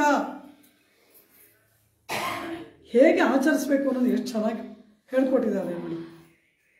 பாழியந்தோளுடை பற்பனாவன் கையில் ஆழிபோல் மின்னி ಒಲಂಬುರಿ ಪೋಲ್ ನಿಂದ್ರದಿರುಂದೇ. ಸರಿ, ಇದೆಲ್ಲ ಮಿಂಚಿದ್ದಾಯ್ತು, ಗುಡುಗಿದ್ದಾಯ್ತು, ಎಲ್ಲ ಆಯಿತು. ಈಗ ಮಳೆ ಹ್ಯಾಕ್ ಸುರಿಯೋದು? ತಾಳಾದೆ ಶಾರ್ಗಮುದೈತ್ತ ಶರಮಳೈ ಪೋಲ್. ತಾಳಾದೆ ಎಡೆಬಿಡದೆ ನಿರಂತರವಾಗಿ ಶಾರ್ಗಂ ಪರಮಾತ್ಮನ ಶಾರ್ಗಧನಸ್ಸು ಉದೈತ್ತ ಹೊರಸೂಸಿದಂತಹ ಶರಮಳೈ ಬಾಣದ ಮಳೆಯಂತೆ ಪೈದಿಡಾಯ್ ಮಳೆಯನ್ನ ಸುರಿಸು. ಆ ಜನಸ್ಥಾನದಲ್ಲಿ 14,000 ಮಂದಿ ರಾಕ್ಷಸರನ್ನ ರಾಮ ವಧೆ ಮಾಡಿದ 40 ನಿಮಿಷಗಳ ಕಾಲ, 40 ಅರ್ಧಾಧಿಕ ಮುಹೂರ್ತೇನ 40 ನಿಮಿಷಗಳ ಕಾಲದಲ್ಲಿ 14,000 ಮಂದಿ ರಾಕ್ಷಸರನ್ನ ರಾಮ ಒಬ್ಬನೇ ವಧಿಸಿದ. ಏಕಶ್ಚ ರಾಮೋ ಧರ್ಮಾತ್ಮ ಕಥಂ ಯುದ್ಧಂ ಭವಿಷ್ಯತಿ.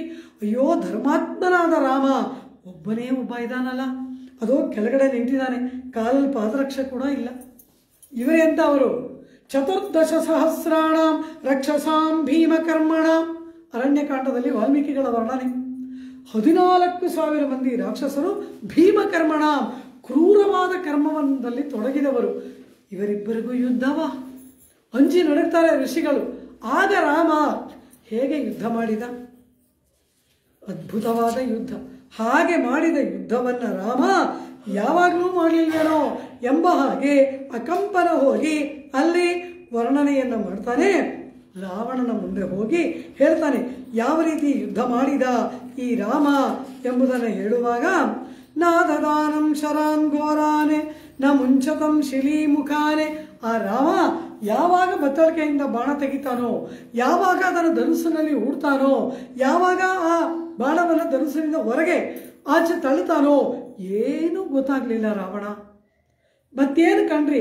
ಕಡಿದು ಬೀಳುವ ಕೈಗಳು, ಕತ್ತರಿಸಿ ಬಿದ್ದ ತಲೆಗಳು, ಕೆಳಗುರುಳಿದ ಶರೀರಗಳು, ಇವುಗಳನ್ನು ಮಾತ್ರ ಕಂಡವೇ ವಿನಃ ರಾಮನ ಬಾಣ ಪ್ರಯೋಗದ ಒಂದು ಕೌಶಲವನ್ನ ನಮ್ಮಿಂದ ನೋಡೋಕ್ಕಾಗಲೇ ಇಲ್ಲ ಅಂತಾನೆ ಅಕಂಪನ.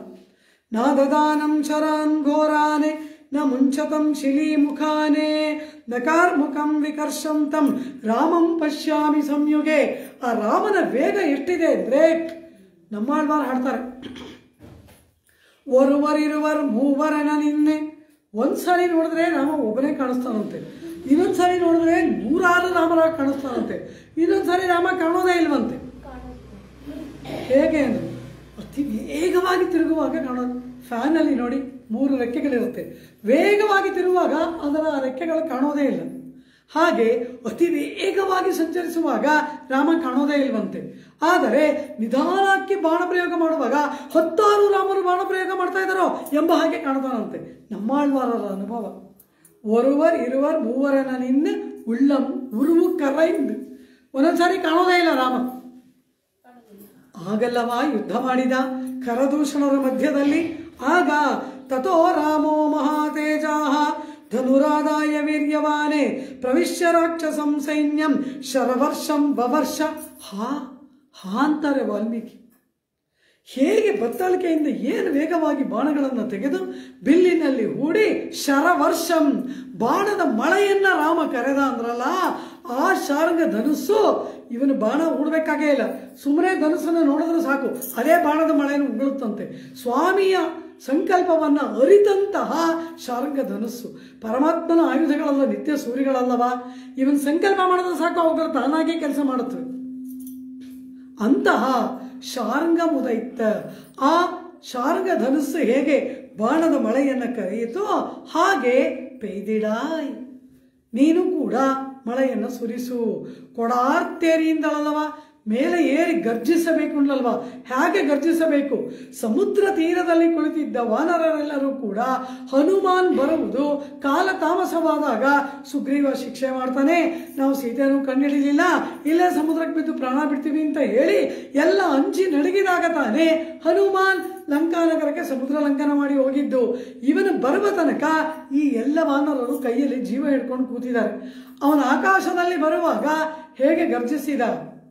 ದೃಷ್ಟಾ ಸೀತಾ ಎಂಬುದಾಗಿ ಆ ಹನುಮಾನ್ ಗರ್ಜಿಸುತ್ತಾ ಬಂದಾಗ ಪ್ರಾಣ ಹೋಗುವ ದಸೆಯಲ್ಲಿದ್ದ ವಾನರರೆಲ್ಲರಿಗೆ ಪುನಶ್ಚೇತನ ಬಂದಿತಲ್ಲವಾ? ನೀನು ಹಾಗೆ ಗರ್ಜಿಸಬೇಕು. ನಮಗೆಲ್ಲರಿಗೂ ಕೂಡ ಕ್ಷಾಮದಿಂದ ಬಸವಳಿದ ಈ ಗೋಕುಲಕ್ಕೆ ಚೇತನವನ್ನು ತುಂಬುವಂತೆ ನೀನು ಗರ್ಜಿಸಬೇಕು. ಕೊಡು ಆರ್ತಿ ಏರಿ ಇಂದುಳು.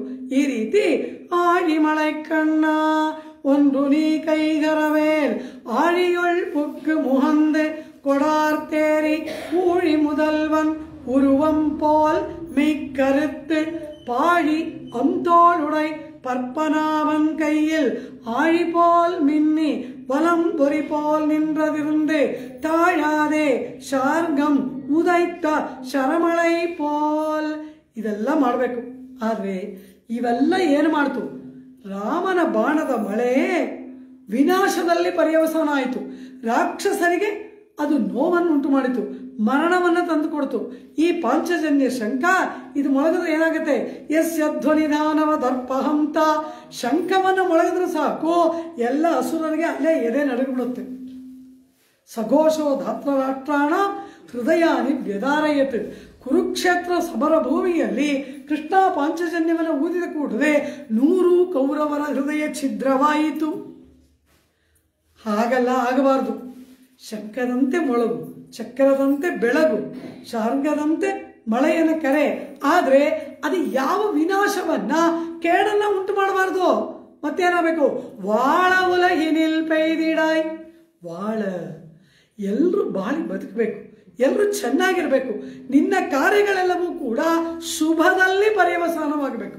ಅದರಿಂದ ಯಾರಿಗೂ ಕೂಡ ಯಾವ ಯಾತನೆಯೂ ಏರ್ಪಡಬಾರದು.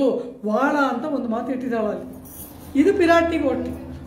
ಚಕ್ರದಿಂದ ಶಿಶುಪಾಲನ ತಲೆ ತೆಗೆಯೋದು ಪರಮಾತ್ಮಗೋಟಿ. ವಾಳ ಉಲಹಿನಿಲ್ ಅನ್ನೋದು ಪಿರಾಟಿಗೋಟಿ.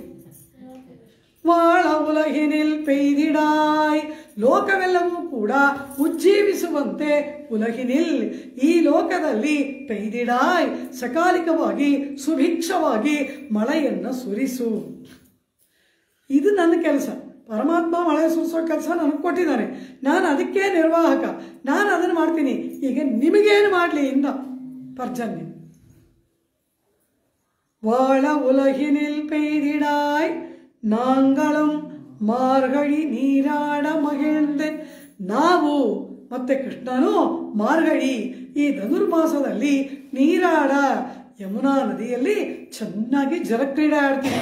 ನೀ ಚೆನ್ನಾಗಿ ಮಳೆ ಸುರಿಸಿದ್ರೆ ಯಮುನಾ ನದಿಯಲ್ಲಿ ನೀರು ಚೆನ್ನಾಗಿ ತುಂಬಿ ಬರುತ್ತೆ.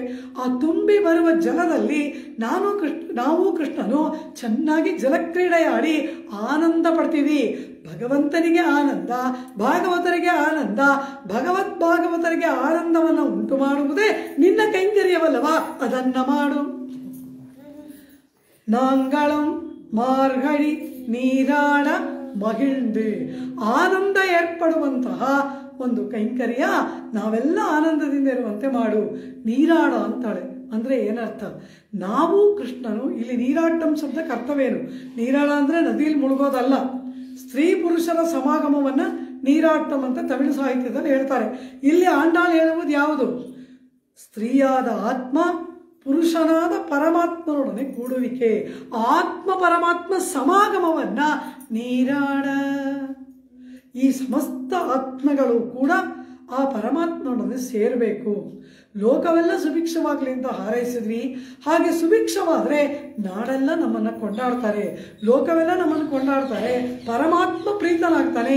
ಆಗ ನಮ್ಮನ್ನು ಪರಮಾತ್ಮ ಅಂಗೀಕಾರ ಮಾಡ್ತಾನೆ. ನಾವು ಪರಮಾತ್ಮನು ಒಂದಾಗಿ ಸೇರುವುದು ನಿನಗೆ ಸಂತೋಷವಲ್ಲವಾ?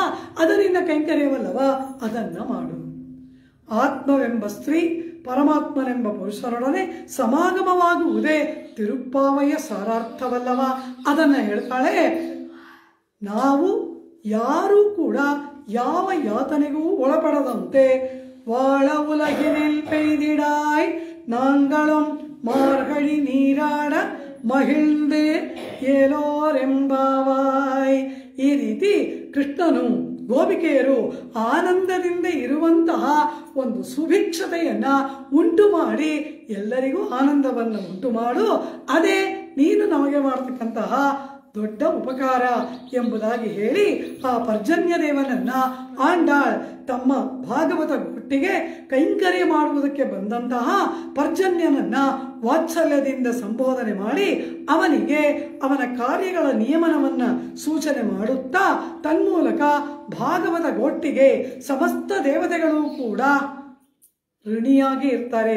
ಎಲ್ಲರೂ ಕೂಡ ಭಾಗವತ ಗೋಷ್ಠಿಗೆ ಅಧೀನರಾಗಿ ಇರ್ತಾರೆ, ಆರಾಧನೆ ಮಾಡುವವರಾಗಿ ಇರ್ತಾರೆ ಎಂಬ ಒಂದು ಉಪನಿಷತ್ತಿನ ಅರ್ಥವನ್ನ ನಿರೂಪಣೆ ಮಾಡುತ್ತಾ ದೇವಿ ಆಂಡಾಳ್ 4ನೇ ದಿನದ ಪಾಶರವನ್ನ ಪೂರ್ಣ ಮಾಡ್ತಾಳೆ.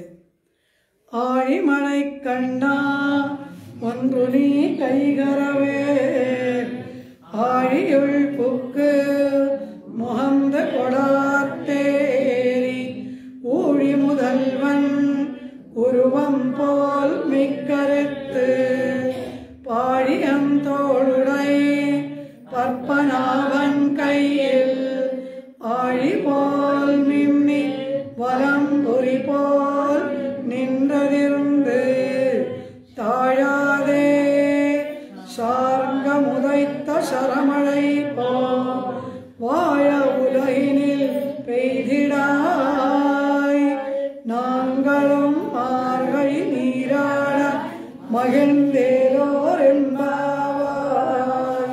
சோச்சிஷ்டமாலிகா கந்தபந்தர ஜிஷ்ணவே विष्णुचित्ततनूजायै गोदायै नित्यमङ्गलम् मादृशा किञ्चनत्राण बद्धकङ्कणपाणये विष्णुचित्ततनूजायै गोदायै नित्यमङ्गलम् श्रीमत्यै विष्णुचित्तार्य मनोनन्दनहेतवे नन्दनन्दनसुन्दर्यै गोदायै नित्यमङ्गलम् திருவாடிப்பூரத்தில் ஜகத்துதித்தாள் வாழியே திருப்பாவை முப்பதும் செப்பினாள் வாழியே பெரியாழ்வார் பெற்றெடுத்த பெண் பிள்ளை வாழியே பெரும்பூதூர் மாமுனிக்கு பின்னானாள் வாழியே ஒரு 143 வைத்தாள் வாழியே உயரங்கற்கே கண்ணி உகந்தளித்தாள் வாழியே வருவாரும் திருவள்ளி வடநாடி வாழியே வன்புதுவனகர் கோதை மலர்பழங்கள் வாழியே ஆண்டாள் திருவடிகளே சரணம். ಸರ್ವಂ ಶ್ರೀ ಕೃಷ್ಣಾರ್ಪಣಮಸ್ತು. ನಾಳೆ ದಿನ ಪ್ರವಚನ 4 ಗಂಟೆಗೆ ನಾಳೆ ದಿನ ಪ್ರವಚನ ಕಾರ್ಯಕ್ರಮ ಇರುತ್ತೆ. ಸಕಾಲಕ್ಕೆ ಭಾಗವತೋತ್ತಮರೆಲ್ಲ ಆಗಮಿಸಬೇಕಾಗಿ ಪ್ರಾರ್ಥನೆ. ಆಂಡಾಳ್ ತಿರುವಡಿಗಳೇ ಶರಣು.